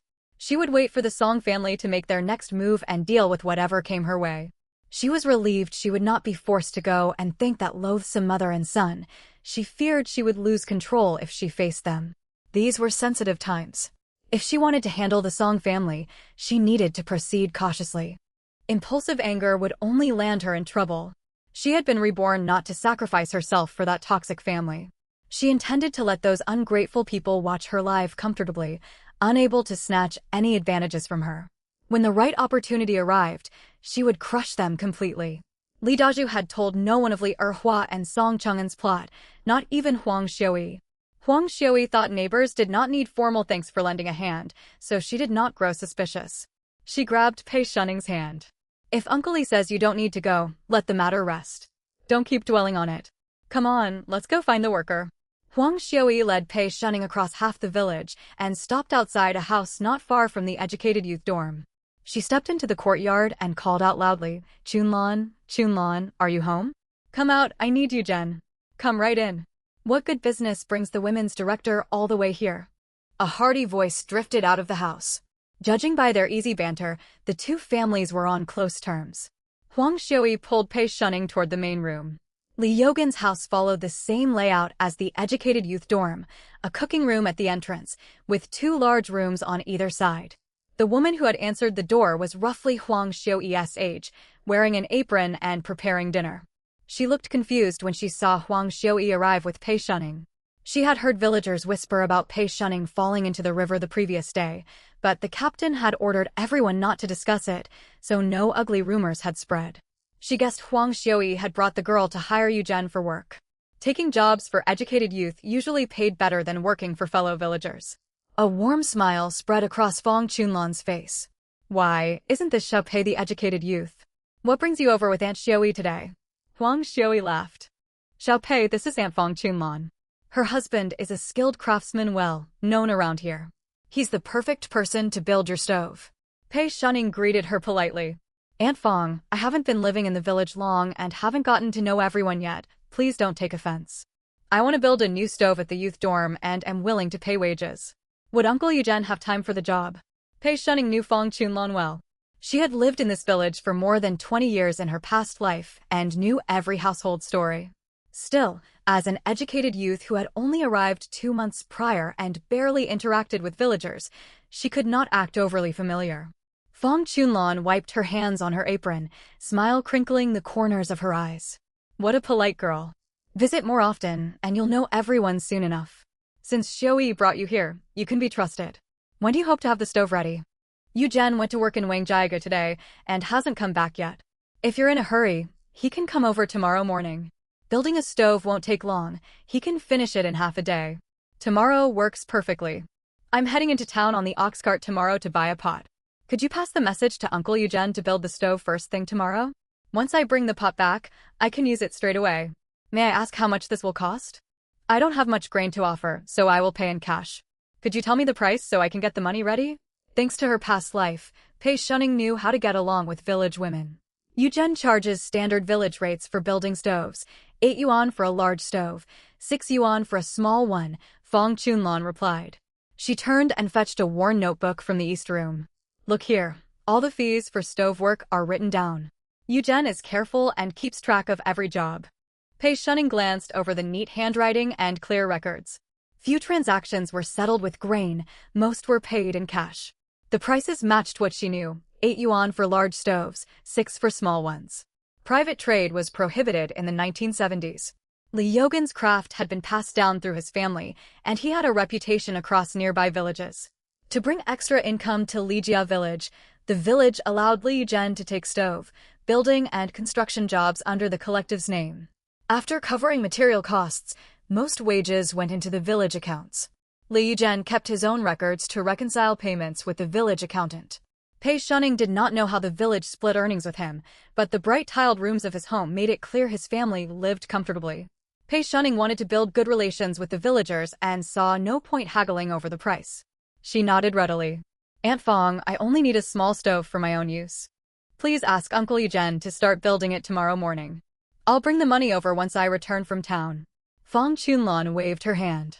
No rush. Bring it whenever you have time. If this weren't collective business, I wouldn't even mention payment, seeing as we're all neighbors. After leaving Fong Chunlan's house, Pei Shunning remembered she still needed a water vat. She lowered her voice and asked Huang Xiui beside her, Aunt Huang, I also need a water vat. Do you know anyone in the village selling a spare one? I'm ready to pay cash. Huang Xiui's eyes lit up. Why look elsewhere? I have an unused vat with a 1.2 meter opening at home. You can have it, no need to pay a cent. Pei Shunning knew this was common village politeness. If she took her words seriously, she would be foolish. She grabbed Huang Xiui's hand gratefully. Aunt Huang, I'm already thankful you're willing to sell it to me. I couldn't possibly take it for free. How about this? I'll pay 6 yuan, 1 yuan higher than market price, and I won't provide any coupons. Would that suit you? Goodness, it's just an old vat. You paying 6 yuan means I'm getting a great deal. You know how I am, I hate bargaining back and forth. We'll settle on your price. I'll also throw in a wooden bucket for drawing water. I'll send someone over with both items shortly. This was far better than Pei Shunning had hoped. One trip had solved 2 major problems, and she had strengthened her connection with the captain's family. With more visits, their bond would grow even firmer. Once the village received notice of new educated youths arriving, she could bring up building a separate house with the captain. It would likely go smoothly. She smiled and thanked her again. I'm so grateful for your help today, Aunt Huang. Without you leading me around, I wouldn't know when I could get my stove built. That vat is incredibly heavy. Even if I traveled to town to buy one, transporting it back would be a nightmare. You're practically delivering it to my door, plus giving me a bucket too. You've truly saved me a great deal of trouble. Huang Xiui had not held a high opinion of educated youth in the past. It was not only that they struggled with farm labor, many acted aloof around villagers, as if they thought themselves superior. Pei Shunning had not stayed long and rarely interacted with locals. If she had not fallen into the river the day before, Huang Xiui would have barely noticed her. Her conversation with the girl today changed her mind. Pei Shunning knew how to speak and behave appropriately. People of Huang Xiui's generation naturally took a liking to amiable, talkative young women, and she had genuinely grown fond of Pei Shunning. The sky was growing dark. Worried about letting the young girl walk alone after dusk, Huang Xiui waited until Pei Shunning stepped through the gate of the educated youth dorm before heading home.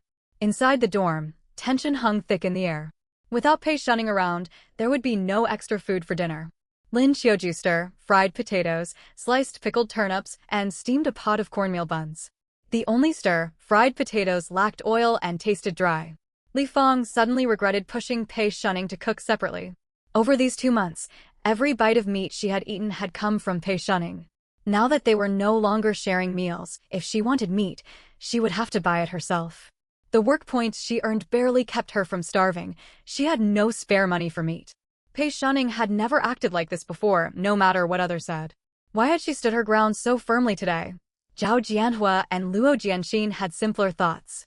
They silently gnawed on their corn buns. Gifts were a kindness, never an obligation. No one could blame Pei Shunning for stopping. Lu Hongmei did not care at all. She had never approved of Pei Shunning constantly sharing extra food. Things returning to normal was for the best. Everyone's appetites would not grow spoiled. Lin Wei did not crave extra food. He had supplies sent from home and could sneak treats when he wanted, though he never shared them. Lin Qiuju was the most upset. The days of regular meat were over, and food meant everything to her. She shot countless sharp glances at Li Fong throughout the meal. If stares could wound, Li Fong would have been badly hurt. Pei Shunning returned from her errands. She greeted the others as they ate and walked straight to her room. With no one else inside, she slipped into her spatial storage space, fetched the money for Huang Xiuyi's water vat from the wooden cabin, then stepped back out again. Living in constant fear of being discovered was exhausting, yet there was no way to get a private room in the dorm right now. She could only hope word of incoming educated youths arrived soon, giving her a reason to request building her own house. Her stomach rumbled with hunger.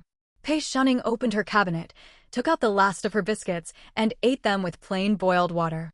Tomorrow in town, she planned to stock up on supplies at the Supply and Marketing Cooperative and buy several portions of braised pork from the state-run restaurant. For 2 months since coming to the countryside, she had endured endless corn buns alongside everyone else. Now that she no longer shared cooking duties, no one could stop her enjoying decent meals. Shortly after dinner, noise echoed outside. Li Weigua, the captain's eldest son, arrived with several men to deliver the water vat. Pei Shunning walked out. Ignoring the looks of surprise on the men's faces, she directed them to set the vat in the southwest corner. She intended to build her stove there as well. The spot was far from the eastern side used by the other youths, which would reduce friction. The vat stood over a meter tall, thick and solid, clearly extremely heavy. A nearly new wooden bucket rested inside it. Pei Shunning handed over the agreed payment for the vat to Li Weigua, then pulled a handful of White Rabbit creamy candy from her pocket and gave 2 pieces to each man. I'm truly grateful you gentlemen took the time to bring this over so late. It's getting dark and you all have farm work tomorrow morning, so I won't keep you for water. Please take these candies as a small token of my thanks. The men Li Weigua brought were his cousins. Though they knew the young educated youth who had arrived recently, they had never spoken to her before. Everyone thought she'd be like the other educated youth, unwilling to have anything to do with the villagers. No one expected her to be such a reasonable girl. She was even willing to hand out precious milk candies to others. The villagers exchanged polite remarks and headed back from the educated youth compound in high spirits. When Li Fong saw Pei Shunning give away more than 10 milk candies at once, jealousy gnawed her, and she couldn't help sneering. What a spendthrift! Such fine treats wasted on strangers, completely thrown away.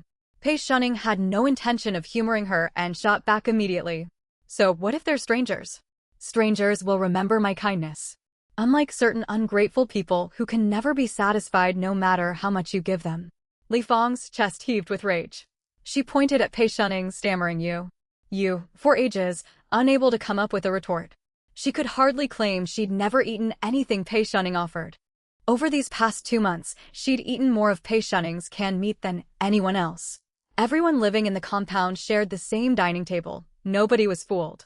If she lied openly, she'd only embarrass herself further. Pei Shunning ignored Li Fong's sour expression. Darkness had fully fallen, and fetching water now would be unsafe. She would have to wait until she returned from town tomorrow. Thinking about her early trip to town the next morning, she turned to the others. I'm heading into town tomorrow to buy some things. Does anyone need anything picked up? Work kept everyone busy most days. Whenever someone went to town, they'd always let the others know so small items could be brought back together. Lin Wei's eyes lit up, and he spoke first. Comrade Pei, could you stop by the state-run restaurant and get me some meat buns? Pei Shunning nodded. Sure. Get your money and food tickets ready, and I'll bring them back tomorrow. Delighted, Lin Wei stood up, went back to his room, and handed her 40 cents along with 4 liang of food tickets. He pressed his palms together in a pleading gesture. For big buns filled purely with meat, please. Lin Wei still had some snacks on hand, but they could never compare to fresh meat. He had a decent amount of cash and tickets saved up.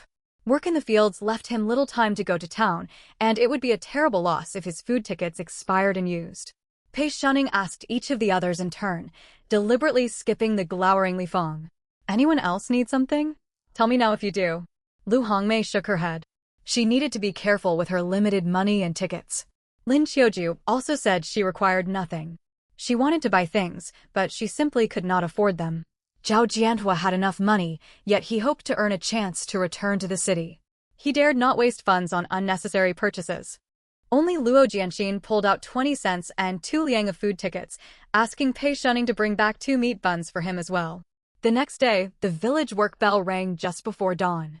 All the educated youth rose early, washed up, and headed to the village assembly point. It was barely past 5 o'clock, more than an hour before the ox cart would leave for town. Pei Shunning stayed awake too.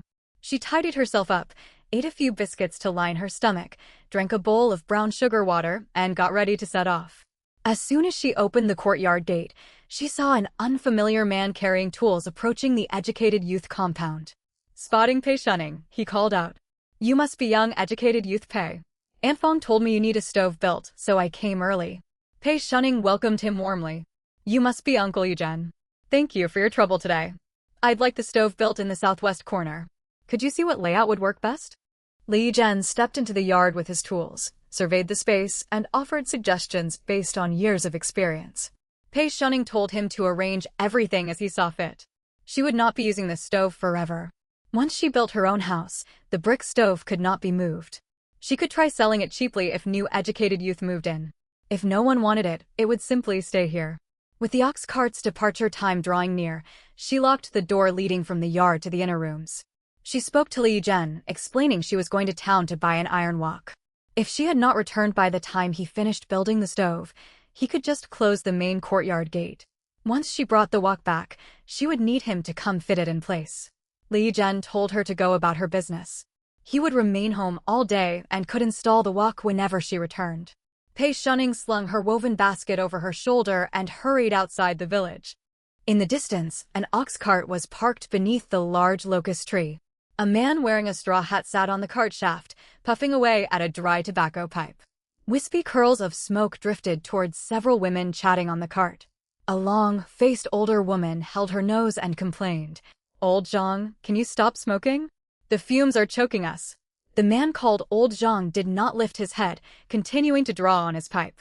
"If the smoke bothers you, don't ride the cart. Walk instead." "You!" The woman wanted to shout back, yet feared he would refuse her transport. Grumbling, she shifted seats and plopped down beside Li Erhua. Li Erhua was animatedly telling the woman next to her all about how promising her son Song Chagan was. She was about to complain that the long-faced woman had crowded her when she noticed Pei Shunning walking toward the locust tree with her basket. The older woman, who had grown tired of listening to Li Erhua's boasting, also spotted Pei Shunning and quickly changed the subject. "Hey, Erhua, isn't that the young educated youth your son saved?" "It sure is. Look at her fair, smooth skin. Not a single patch on her clothes. Clearly her family has money. Oomph. If her family were truly wealthy, she wouldn't have been sent down to the countryside to endure hardship at such a young age. She only looks tender now because she hasn't lived through wheat harvest yet. Mark my words, once the rush harvest comes, even the prettiest girl will wear down. Look at all the senior educated youth. Every single one arrived fair and clean. Now they look no different from us village folk." An elderly woman in a gray Chinese jacket curled her lip and spoke dismissively. "Zhao Dahua, are you jealous this young girl looks better than your own daughter, so you're talking like this?" "Li Xiaoying, don't talk nonsense. Good looks count for nothing. She can't compare to my girl. My daughter is going to work at the supply and marketing cooperative soon, a formal position. Everyone will envy us then." "Dahua, when does your daughter start work? Can she get us some goods at a discount?" Pei Shunning saw Li Erhua sitting on the cart chatting animatedly with the other women. Hatred flickered briefly across her eyes before she quickly suppressed it. There were still roughly 10 minutes until the cart left.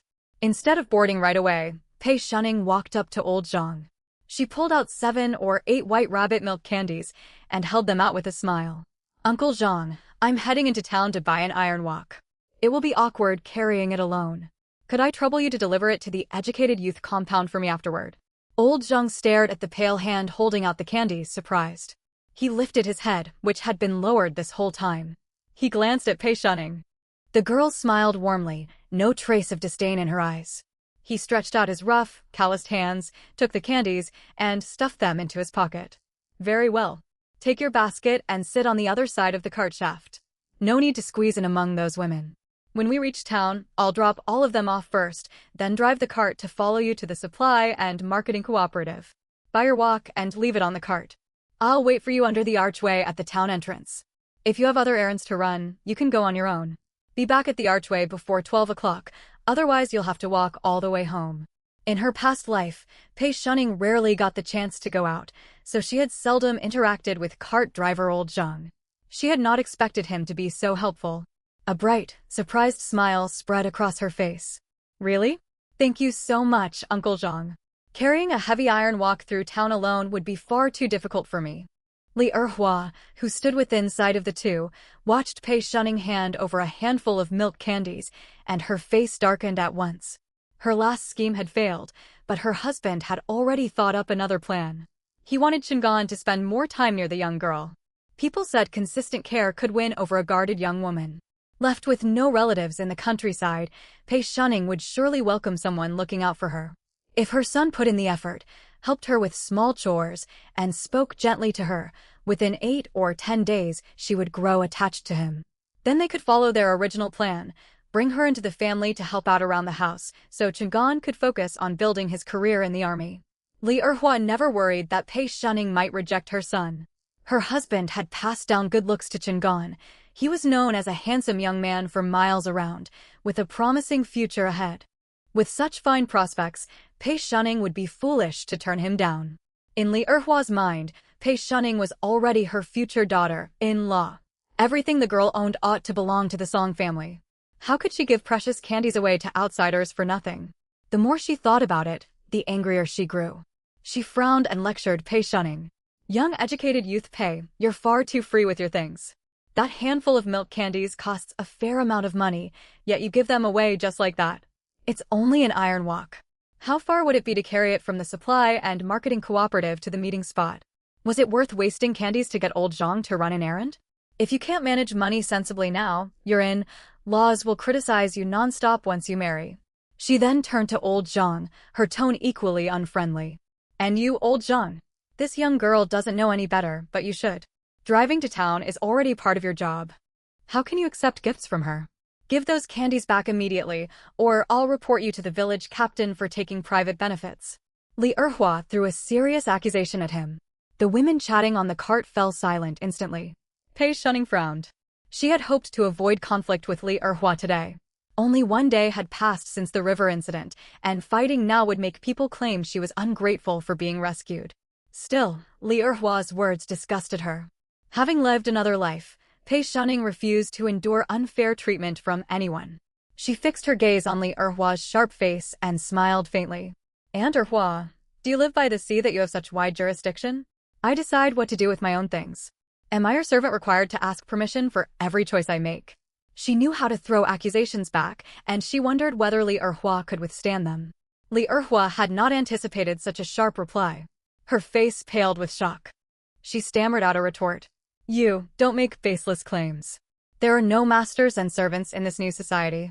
I only spoke up because I worried a young girl like you might get tricked out of your valuables. If you don't wish to listen, I'll stop. No good deed goes unappreciated. What was wrong with this girl? The other educated youth in the compound had said she was timid and easy to push around. With such a sharp tongue, she was nothing like the impression they gave. She could not even start a proper quarrel now. She needed to return home to discuss new plans with her husband and gather more information about Pei Shunning. If she brought home such a quarrelsome wife, family life would turn even harder. Old Zhang took another puff of his dry tobacco pipe and shot Li Erhua a sideways glance.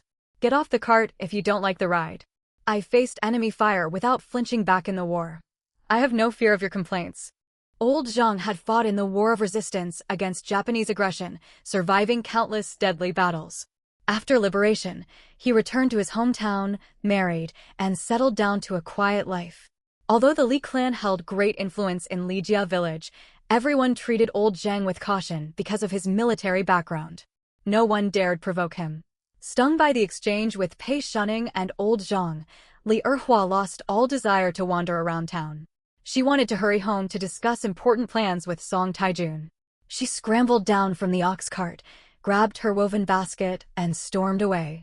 She muttered curses too quiet for Pei Shunning to catch, though they were certainly unpleasant. Zhao Dahua watched Pei Shunning drive Li Erhua away and shook her head, speaking sarcastically. My, look how formidable this new educated youth is, chasing Erhua off straight away. No matter what, Erhua's son saved your life. Instead of being thankful, you speak to your elders like that. You lack basic manners, worse than us country folk. Pei Shunning remembered Zhao Dahua. Even after she married into the Song family in her past life, this woman constantly spread damaging gossip about her. Since Zhao Dahua chose to pick a fight now, Pei Shunning would not hold back her anger. Pei Shunning walked slowly to the other side of the cart, set down her basket, then grinned at Zhao Dahua. Does Aunt Zhao believe I ought to be grateful to the Song family for falling into the river the other day? I spoke to the village captain yesterday. He said the incident should be forgotten and warned everyone not to mention it again. If you keep bringing this up, I might go find the captain and ask to send public security officers to investigate why I fell into the river. We shall see whether your good friend Erhua thinks you once the truth comes out. The women on the cart had waited eagerly to watch the argument unfold. Hearing Pei Shunning's words, they began to wonder. From what the young educated youth implied, could the Song family have had something to do with the accident? Zhao Dahua knew nothing of the hidden details. If the captain had forbidden discussion of the event, continuing to stir trouble would be openly defying him. The captain would not target a housewife like her directly, but he would certainly create trouble for her husband. She saw no sense in bringing hardship to her family for someone else's sake and fell silent at once. Another 10 minutes passed and 7 or 8 more women arrived. The ox cart filled up completely. Everyone held their woven baskets. Most baskets were covered with tattered cloth. Presumably, they contained goods they planned to sell in town. Private trading was officially banned in this era, yet ordinary people needed to survive, and such activity could never be fully stamped out. That was why black markets existed across the region.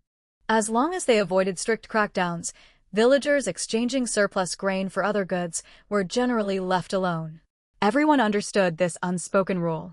The women chatted freely, yet none dared lift the cloth covering another person's basket. If such matters were brought to official attention, no one would escape trouble. Seeing everyone seated, old Zhang cracked his whip. The yellow ox began pulling the cart toward town. The rural dirt road was bumpy and uneven. Pei Shunning sat on the far cart shaft, gripping the handrail firmly. She swung her feet gently and gazed at villagers working in the distant fields.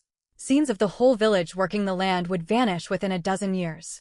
The women swayed along with the cart's movement, continuing their lively conversation. Hey, have you heard? Ergo's wife is pregnant again. Really? Everyone said she injured her body giving birth to her daughter. And could not conceive again. The girl is not even 2 years old yet. How can she be expecting another child so soon? It's the truth. I heard it straight from Ergo's mother. Ergo's wife was lucky. She married Ergo under a cloud of rumors. Yet the whole family spoiled her. Even when her first baby was a girl, Ergo's mother did not complain. She carried the child around proudly everywhere she went.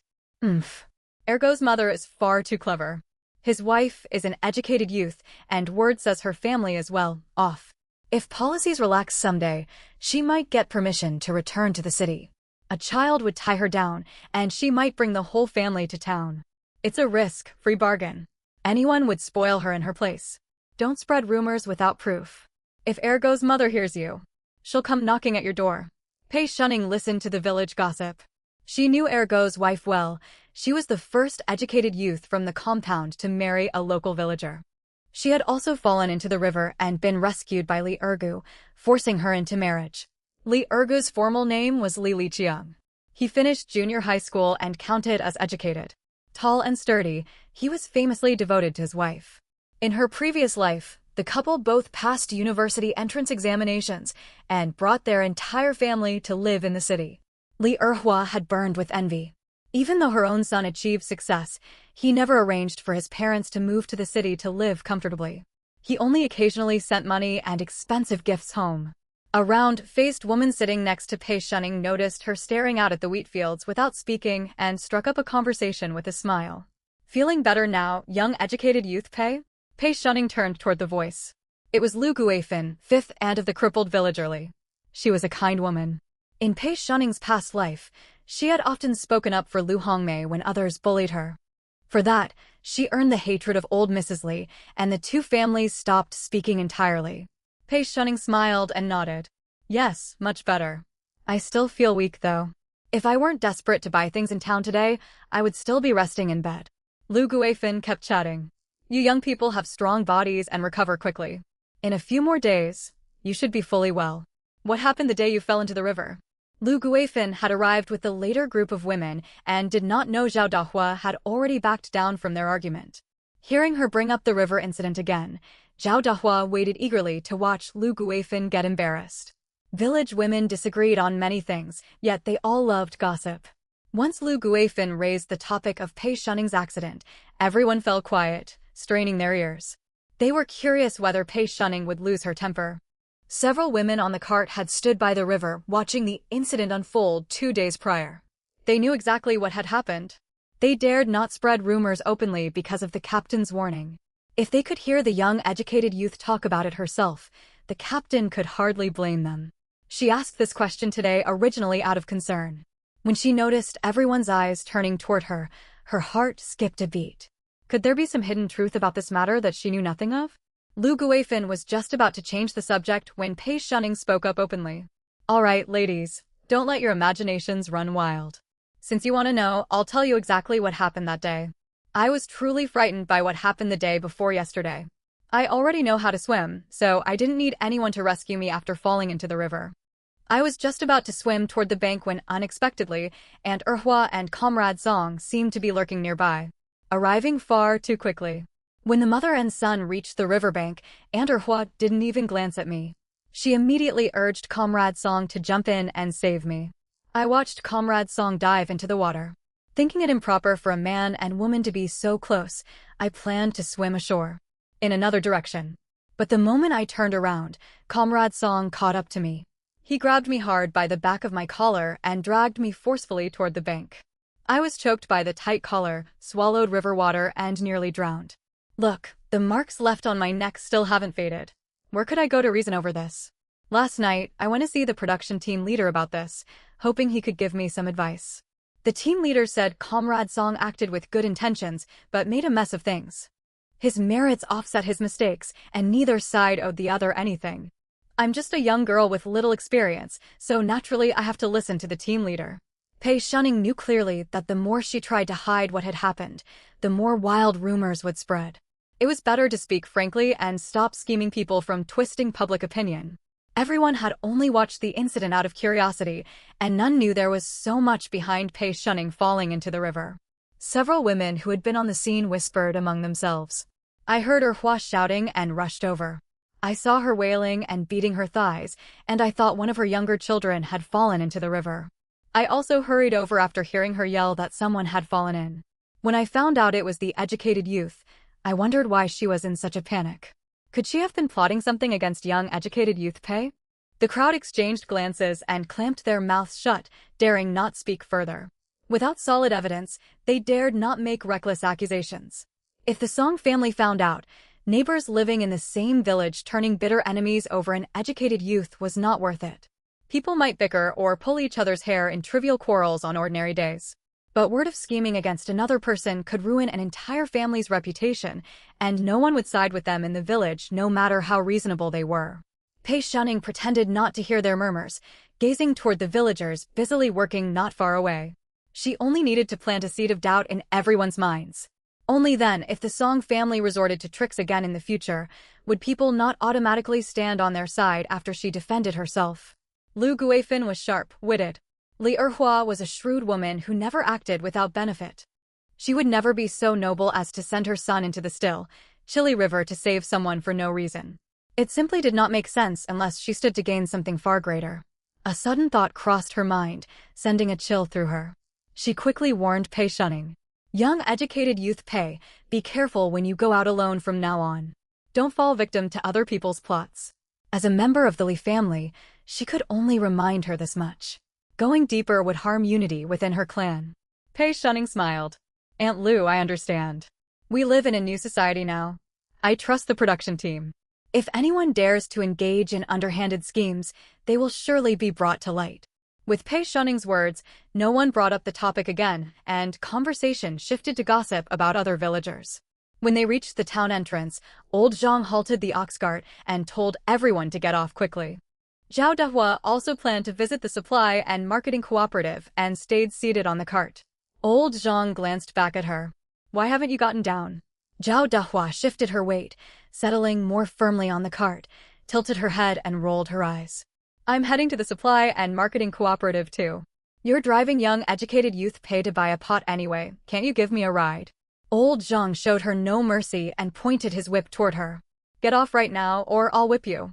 Pei Shuning looked on with admiration. Old Zhang certainly had a strong personality, ready to take action at the slightest disagreement. Though Zhao Dehua was quarrelsome, she knew when to back down. She knew old Zhang truly would not hesitate to use the whip. Staring at the thick whip waving in front of her face, she scrambled down from the cart at once. Old Zhang withdrew his whip and drove the ox cart toward the supply and marketing cooperative with Pei Shuning. Watching the cart drive away, Zhao Dehua spat on the ground. You old codger. Do you think your past merits will carry you forever? If Pei Shuning had heard her, she would have told her, they absolutely will. Those veterans who shed blood for the country will enjoy unmatched treatment in the years to come. Upon arriving at the entrance of the supply and marketing cooperative, old Zhang steadied the ox cart and turned to Pei Shuning. Hurry on inside. Load the pot onto the cart once you have it, and I'll head back to the town entrance. Pei Shuning slung her backpack over her shoulders and nimbly climbed down from the cart. Understood, Uncle Zhang. Please wait a moment, I'll be right back. With that, she trotted into the cooperative. Li Family Village belonged to Red Flag Commune, so the town's supply and marketing cooperative bore the name Red Flag Supply and Marketing Cooperative. Villagers from more than a dozen surrounding villages came here to shop. The cooperative therefore stocked a fairly complete range of goods, from small items such as matches and candles to large merchandise, including bicycles and sewing machines. It was still early, and there were not many customers inside. Pei Shuning walked up to the counter and saw a young saleswoman with braids who had just finished serving another customer. She stepped forward and asked, Comrade, I would like a 60-centimeter iron pot. How much does it cost? Zhou Xiaoling saw a girl of 15 or 16 walk in and greeted her warmly with a smile. A 60-centimeter iron pot costs 10 yuan plus 2 industrial coupons. Thinking of her chipped bowls, Pei Shuning continued. I also need 4 rice bowls, for plates, 5 pairs of chopsticks, 1 kitchen knife, a chopping board, and a rolling pin. Could you calculate the total cost for me, please? Seeing the young girl planning to buy so many kitchen supplies, Zhou Xiaoling quickly guessed her identity.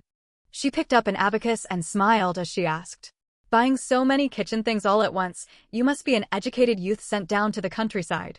Pei Shuning nodded with a quiet We carry 2 types of porcelain bowls, white porcelain and coarse porcelain. The white porcelain bowls come in 10.5 centimeter and 12.5 centimeter sizes, while coarse porcelain bowls are only available at 12 centimeters. Which would you like? Considering the heavy labor and large appetites people had these days, Pei Shuning chose the larger white porcelain bowls. Zhou Xiaoling reset the abacus and began tallying the order while quoting prices. The 12.5 centimeter white porcelain bowls are 30 cents each, for come to 1 yuan and 20 cents. Enamel plates are only available in the 24 centimeter size, 50 cents apiece, 4 for 2 yuan. Chopsticks are sold in bundles of 10 pairs for 30 cents. We cannot split bundles. Do you still want them? Zhou Xiaoling paused, moving the abacus beads, and looked at Pei Shuning. Pei Shuning nodded. Yes. Very well, continuing on. The kitchen knife is 3 yuan and requires 1 industrial coupon. The chopping board is 2 yuan, and the rolling pin costs 30 cents. Adding the iron pot into the total, that comes to 16 yuan and 80 cents. Plus 3 industrial coupons. Pei Shuning pulled 2 Great Unity banknotes and 3 industrial coupons out of her inner pocket and handed them to Zhou Xiaoling. I'll take all of these. Could you please bring out the chopping board and iron pot first? There is an ox cart waiting outside. I will carry these 2 large items over to load them, and I can fit all the smaller goods in my backpack. Zhou Xiaoling wrote out a receipt before taking the money and coupons from Pei Shuning, placing the remaining 3 yuan and 20 cents on the counter. One moment, please. The iron pot and chopping board are bulky. I need to fetch them from the warehouse. While Zhou Xiaoling retrieved the goods, Pei Shunning bought cooking seasonings and a large pack of matches. Turning her head, she spotted 2 bottles of Mutai liquor placed on a shelf. Against the opposite wall, her eyes lit up. In the 1970s, Mutai was a prized product that money alone could not buy. She wondered what channels this supply and marketing cooperative had managed to obtain the liquor and display it for sale. Now that she had chanced upon it, she could not miss the opportunity. In the future, if she needed to ask favors of the production team leader, brown sugar and malted milk might not impress him. But a bottle of Mutai would surely sway him. Fortunately, her mother had been thoughtful. Fearing she might need to seek help from others later, she had prepared a full set of coupons, including liquor coupons. She quickly pulled out 2 liquor coupons, determined to buy both bottles of Mutai. The saleswoman was stunned when the girl said she wanted both bottles. These 2 bottles had sat in the cooperative for months. The director had specially brought them back after a county meeting to boost the shop's inventory display. This cooperative operated on a scale comparable to the county-level supply and marketing cooperative, and the leadership required a complete range of goods. Word had it the director had spent 2 hours persuading the purchasing department director to approve allocation of the liquor. Now the young girl wanted to purchase both bottles, so the saleswoman needed to consult the manager.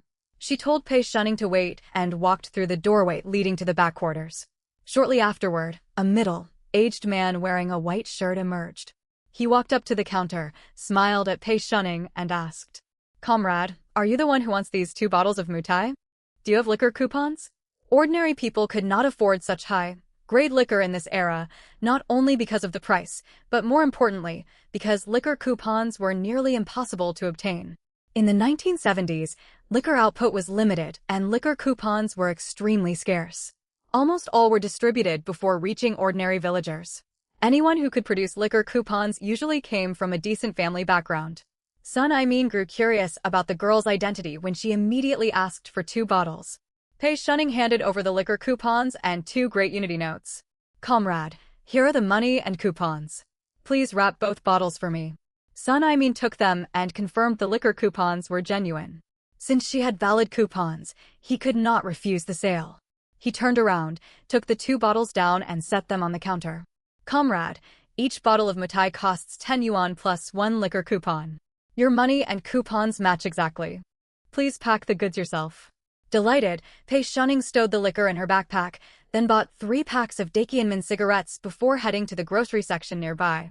The saleswoman beside Sun Aimin leaned in and whispered, "Director Sun, are we really selling them? What will we say when the leader comes back?" Sun Aimin smiled. "What else can we say? The liquor is displayed here to be sold. At worst, he can go to the county and spend another 2 hours negotiating for more stock." With that, he walked back to his office in the rear. Pei Shunning also bought some cakes and biscuits. All told, her shopping trip at the supply and marketing cooperative cost more than 50 yuan. She sighed to herself. Money vanished far too quickly. She had to find ways to earn more. She stowed all newly purchased goods inside her backpack, planning to transfer everything into her spatial storage once she found a secluded spot. Just as she finished paying, Zhou Xiaoling and the manager, who had handled the Mutai transaction, walked out, one carrying the iron pot and the other the chopping board. Pei Shunning took the iron pot from Zhou Xiaoling and looked toward Sun Aimin. "Comrade, our village ox cart is right at the entrance. Could you help carry the chopping board outside for me?" Seeing how difficult it would be for the young girl to handle such heavy goods alone, Zhou Xiaoling turned to Sun Aimin. "Uncle, this young lady is an educated youth sent down to the countryside. She's having a hard time. Please lend her a hand." Sun Aimin lifted the chopping board and chided her playfully. "Silly girl, you don't need to tell me that. Our job is to serve the people." He then turned to Pei Shunning. "Let's go, I'll help you load it onto the cart." Pei Shunning was surprised to hear Zhou Xiaoling call Sun Aimin her uncle. She had not expected them to be aunt and niece. Their family must be fairly well connected. Otherwise, it would be impossible for one household to hold 2 coveted positions at the supply and marketing cooperative. Still, this was none of her concern. She lifted the iron pot and walked toward the exit alongside Sun Aimin. When old Zhang saw them emerge, he tucked his tobacco pipe into his waistband, stepped forward to take the iron pot from Pei Shunning and set it on the cart. Then he accepted the chopping board from Sun Aimin. Once the goods were secured, old Zhang looked at Pei Shunning. "Anything else to load? If so, hand it over and I can take it all for you." Sun standing nearby chimed in with a laugh. This girl bought quite a lot, there are still smaller items left inside. Pei Shunning smiled sheepishly. Uncle Zhang, I'm starting to cook for myself, so I need a full set of kitchen supplies. Just help me take these 2 large items. I can carry all the smaller things on my own. Old Zhang pulled his pipe back out and took a puff. Very well. If you can manage the rest, I'll head back to the town entrance and wait. Make sure you return before 12 o'clock. After sending old Zhang off, Pei Shunning followed Sun back into the cooperative. Zhou Xiaoling had sorted the remaining goods neatly onto the counter. Pei Shunning set down her backpack, carefully placing the fragile porcelain bowls inside before packing away everything else. She slung the backpack back over her shoulders. It felt remarkably heavy. She thanked Sun and nodded toward Zhou Xiaoling before leaving the supply and marketing cooperative. Sun watched Pei Shunning's departing figure and sighed. This girl looks about the same age as your cousin. Anyone who can get hold of liquor coupons must come from a privileged family. Look how composed she is, carrying such a heavy load without panting. Unlike your cousin, who gasps for breath after taking a few steps. Zhou Xiaoling's smile faded slightly as she comforted him. Uncle, cousin was born weak. She will improve with proper care. She lowered her voice afterward. We could try finding an experienced traditional Chinese doctor to treat her. I believe it would work. Sun glanced around, flicking Zhou Xiaoling lightly on the forehead. Enough of that chatter. Get back to work. Pei Shunning's most important errand in town was posting a letter. The post office was not far from the cooperative, just 2 small intersections away. She headed there quickly with her backpack on her back. If she had a telephone number to contact her elder sister and second brother, she would have called directly to find out what was happening to them. The family misfortune struck after she was sent down to the countryside, so her elder sister and brother could no longer remain in their original courtyard home. She addressed the letter to her second brother Pei Shimo at the machinery factory where he worked, also adding the name of his closest friend Gu Mingyuan as a recipient.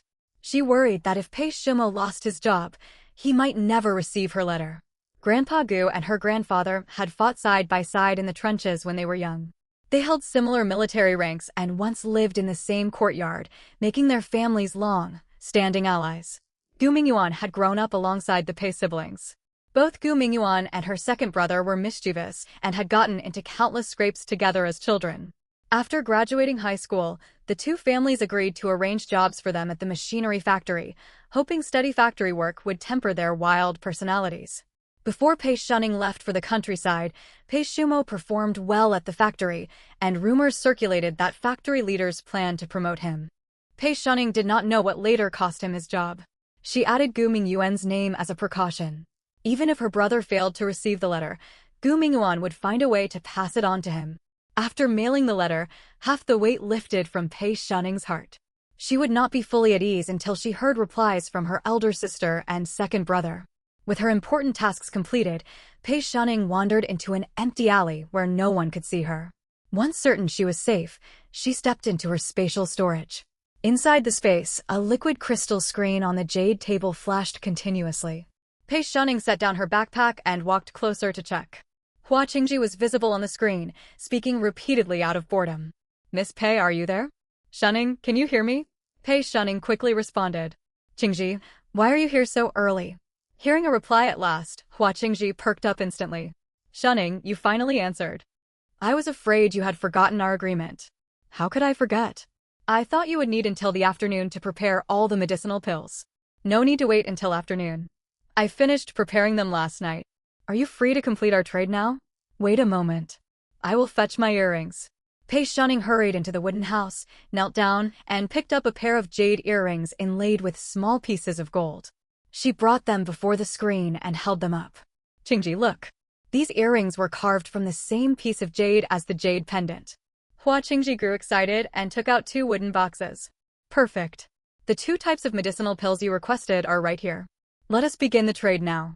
As both of them focused their wills, a flash of white light crossed the screen. The earrings vanished from Pei Shunning's hands, and 2 boxes crafted from golden nanmu appeared on the jade table. Traditional Chinese characters marked each box, one labeled body, strengthening pills, the other strength pills. Pei Shunning clicked her tongue. Such fine golden nanma timber used merely to store medicine. Truly, limited wealth restricted one's imagination. These 2 boxes alone will be worth a fair amount of money in over a decade. She opened both boxes, and a refreshing medicinal fragrance drifted into her nose. The weariness weighing on Pei Shunning's body eased a little. Eagerly, she picked up a body-strengthening pill and popped it into her mouth. The pill dissolved the moment it touched her tongue. Instead of the bitter taste she'd expected, a faint pleasant aroma spread across her palate. Soon after, a wave of warmth surged outward from within her, as if burning away all the stale fatigue trapped inside her body. Pei Shunning felt incredibly light, all the exhaustion from her journey vanishing without a trace. She picked up a strength enhancement pill next and swallowed it. It also dissolved instantly. She smacked her lips. Surprisingly, this strength enhancement pill had no flavor at all. Across the way, Hua Qingji was overjoyed upon receiving the earrings. Pei Shunning had not lied to her. The piece of 5-element spirit jade set in them was indeed no smaller than the one she'd gotten before. To her greater delight, the pair of earrings also came with a small chunk of intensely metal, attuned gold spirit crystal.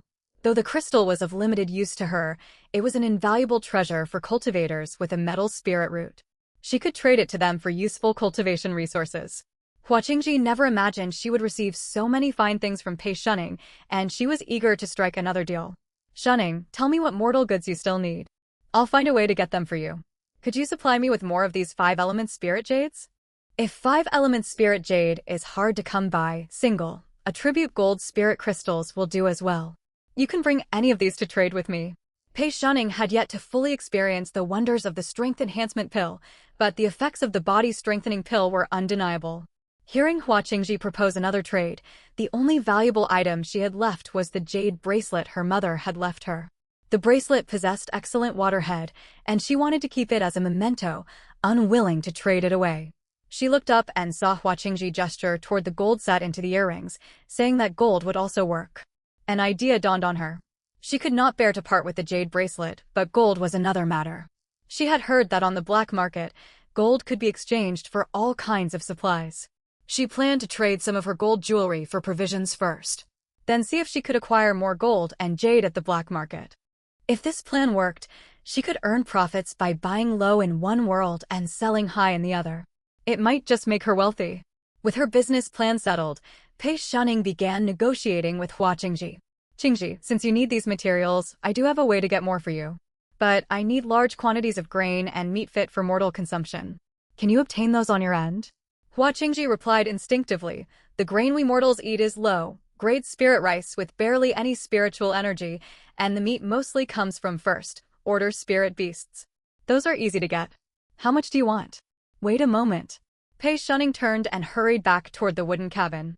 Moments later, she emerged holding a gold necklace weighing over 30 grams. She held it up and waved it in front of the communication screen. Qingji, look at this gold necklace. How much rice and meat from your world can I get in exchange? Hua Qingji stared at the ornament made of gold spirit crystals swaying before her eyes and swallowed hard. I'll trade you 1,000 gene of spirit rice and 200 gene of spirit beast meat for it. What do you say? Wow. Pei Shunning thought she was going to strike it rich. This gold necklace would be worth at most 100 yuan in her world, yet she could get such a massive amount of grain and meat in exchange. The profit margin was staggering. She nodded vigorously like a pecking chick. Deal. When will you have everything ready? Hua Qingji smiled broadly. I'll head to the spirit market to buy everything right away. By the way, do you have any preferences for the spirit beast meat? Common varieties for mortal consumption include earth spirit chickens, spot hares, horned cattle, snow ducks, tusk boars, gray spot doves, as well as aquatic fish and shrimp. Which ones would you like? Or would you like a bit of everything? Pei Shunning's head spun from hearing all these exotic names. Unfamiliar meats would be impossible to explain if anyone asked where they came from. Judging by the names, tusk boars were likely wild boar and earth spirit chickens similar to wild chickens. She would start with these two to test the waters. Qingji, prepare 5 earth spirit chickens and fill the rest of the order with tusk boar meat. I'll test how things go first. If all works out, we can carry out more trades later. Hua Qingji nodded. Very well. Wait for me. I'll have all the goods ready within 1 hour. With that, Hua Qingji's figure vanished from the screen. 1 hour equaled 2 hours of time in Pei Shunning's world. Pei Shunning glanced at the watch on her wrist. It was already 9:30. There was no time left to visit the black market today. She would have to head into town tomorrow.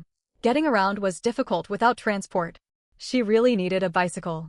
She had a bicycle ticket, but buying one right now would draw too much attention. The whole village was still buzzing with gossip about her these days. She would wait another 2 months to see whether her elder sister and second brother would be sent down to the countryside. She would have to walk into town tomorrow. Fortunately, her body felt strong now. A brisk walk would get her there in roughly 30 minutes. Lost in thought, Pei Shunning lifted her carrying basket, intending to store its contents inside the wooden cabin within her space. Before she even strained her muscles, the basket that had once felt heavy enough to bend her back rose effortlessly. Pei Shunning stared at her right hand, overcome with joy. Could this be the effect of the strength enhancement pill? It was perfect for her. With this pill, she would no longer struggle with heavy physical labor. Cheerfully, she carried the basket with one hand, stowed everything inside the cabin, then stepped out of her space. There was still plenty of time. First, she would head to the state-run restaurant to buy the meat buns Lin Wei and Luo Jianxin had asked for and order 2 portions of braised pork for herself. If she delayed any longer, she would not find a scrap of meat left at the agricultural supply shop. When she arrived at the restaurant, it was not yet meal time, so there were few customers. A waitress sat behind the counter knitting a sweater, looking bored. Pei Shunning glanced around and spotted a small blackboard hanging beside the service window listing the lunch offerings: noodles, steamed buns, dumplings, mantou, and various stir-fried dishes, braised pork included. She walked up to the serving window and smiled sweetly at the waitress. "Sister, 10 meat buns, 1 portion of braised pork, and 4 mantou, please. I'd like them packed to go." Waitresses at state-run restaurants held iron rice bowl jobs back then, and customer service was far from their priority. If you annoyed them, you might get nothing but a cold stare, and they could even refuse to serve you. The waitress lifted her head, ready to tell her impatiently to come back at mealtime. But seeing the young girl, roughly the same age as her own daughter, call her sister, her mood instantly brightened. She touched her cheek, thinking she must look quite youthful. The waitress smiled, set down her knitting, and patiently quoted the price. 10 meat buns cost 1 yuan plus 1 jin of grain coupons. For mantou are 60 jiao and require 8 liang of grain coupons. 1 portion of braised pork is 1 yuan and 2 liang of meat coupons. Pei Shunning quickly pulled out the money and coupons and handed them over. She pushed an aluminum lunchbox and 2 white rabbit creamy candies toward the window with an ingratiating smile. "Sister, the meat buns are for other people. Could you split them into 2 packs of 4 and 1 pack of 2? The mantou are mine. You can pack them however is convenient. Just put the braised pork directly in this box." The waitress pocketed the 2 candies, picked up the lunchbox, and gestured toward an empty table outside. "All right, I'll sort everything out shortly. Have a seat over there and wait." Pei Shunning complimented the waitress on her beauty and kindness a little more. The waitress, pleased, headed into the kitchen to prepare the order. Pei Shunning took a seat by the window and stared at the waste collection station opposite. She wanted to build shelves inside the wooden cabin in her space to store more goods. She would check the waste station soon to see if she could find suitable planks. If she found materials, she could assemble the shelves herself. After waiting roughly 10 minutes, the waitress brought out her order. The buns and mantou were wrapped in old newspaper, and the lunchbox was filled to the brim with braised pork. Although service attitudes were casual in this era, people were generous with portions. Such a large serving of braised pork would be unheard of in later generations. It tasted wonderful too. Even if the chef's skills were only average, the pigs back then were raised without feed additives. The meat had a rich, authentic flavor that modern pork could never match. Pei Shunning checked her order, stowed everything into her carrying basket, thanked the waitress, and walked out of the restaurant toward the waste collection station across the road. The town's waste collection station had originally been built by the Japanese invaders to stock supplies, centered around a large warehouse. The town later repurposed the spacious site as a waste station. An elderly man guarded the gate. He leaned back in a recliner sipping tea. He lifted his eyes when he saw her walk in. "What's a young girl doing in a place like this?" Pei Shunning pursed her lips. "Grandpa, I'm looking for a few wooden planks to build shelves at home." The old man nodded toward the warehouse. "Over there are broken pieces of old furniture with plenty of planks. Help yourself and pick what you want. Don't take too much, we don't deliver anything." Pei Shunning flexed her wrists and smiled. "Don't worry, Grandpa. I'm strong enough to carry them myself." The old man glanced at her slender frame, skeptical of how much weight she could bear. He waved her inside. If she could not carry everything, that was her problem. Once she paid, he would not concern himself further.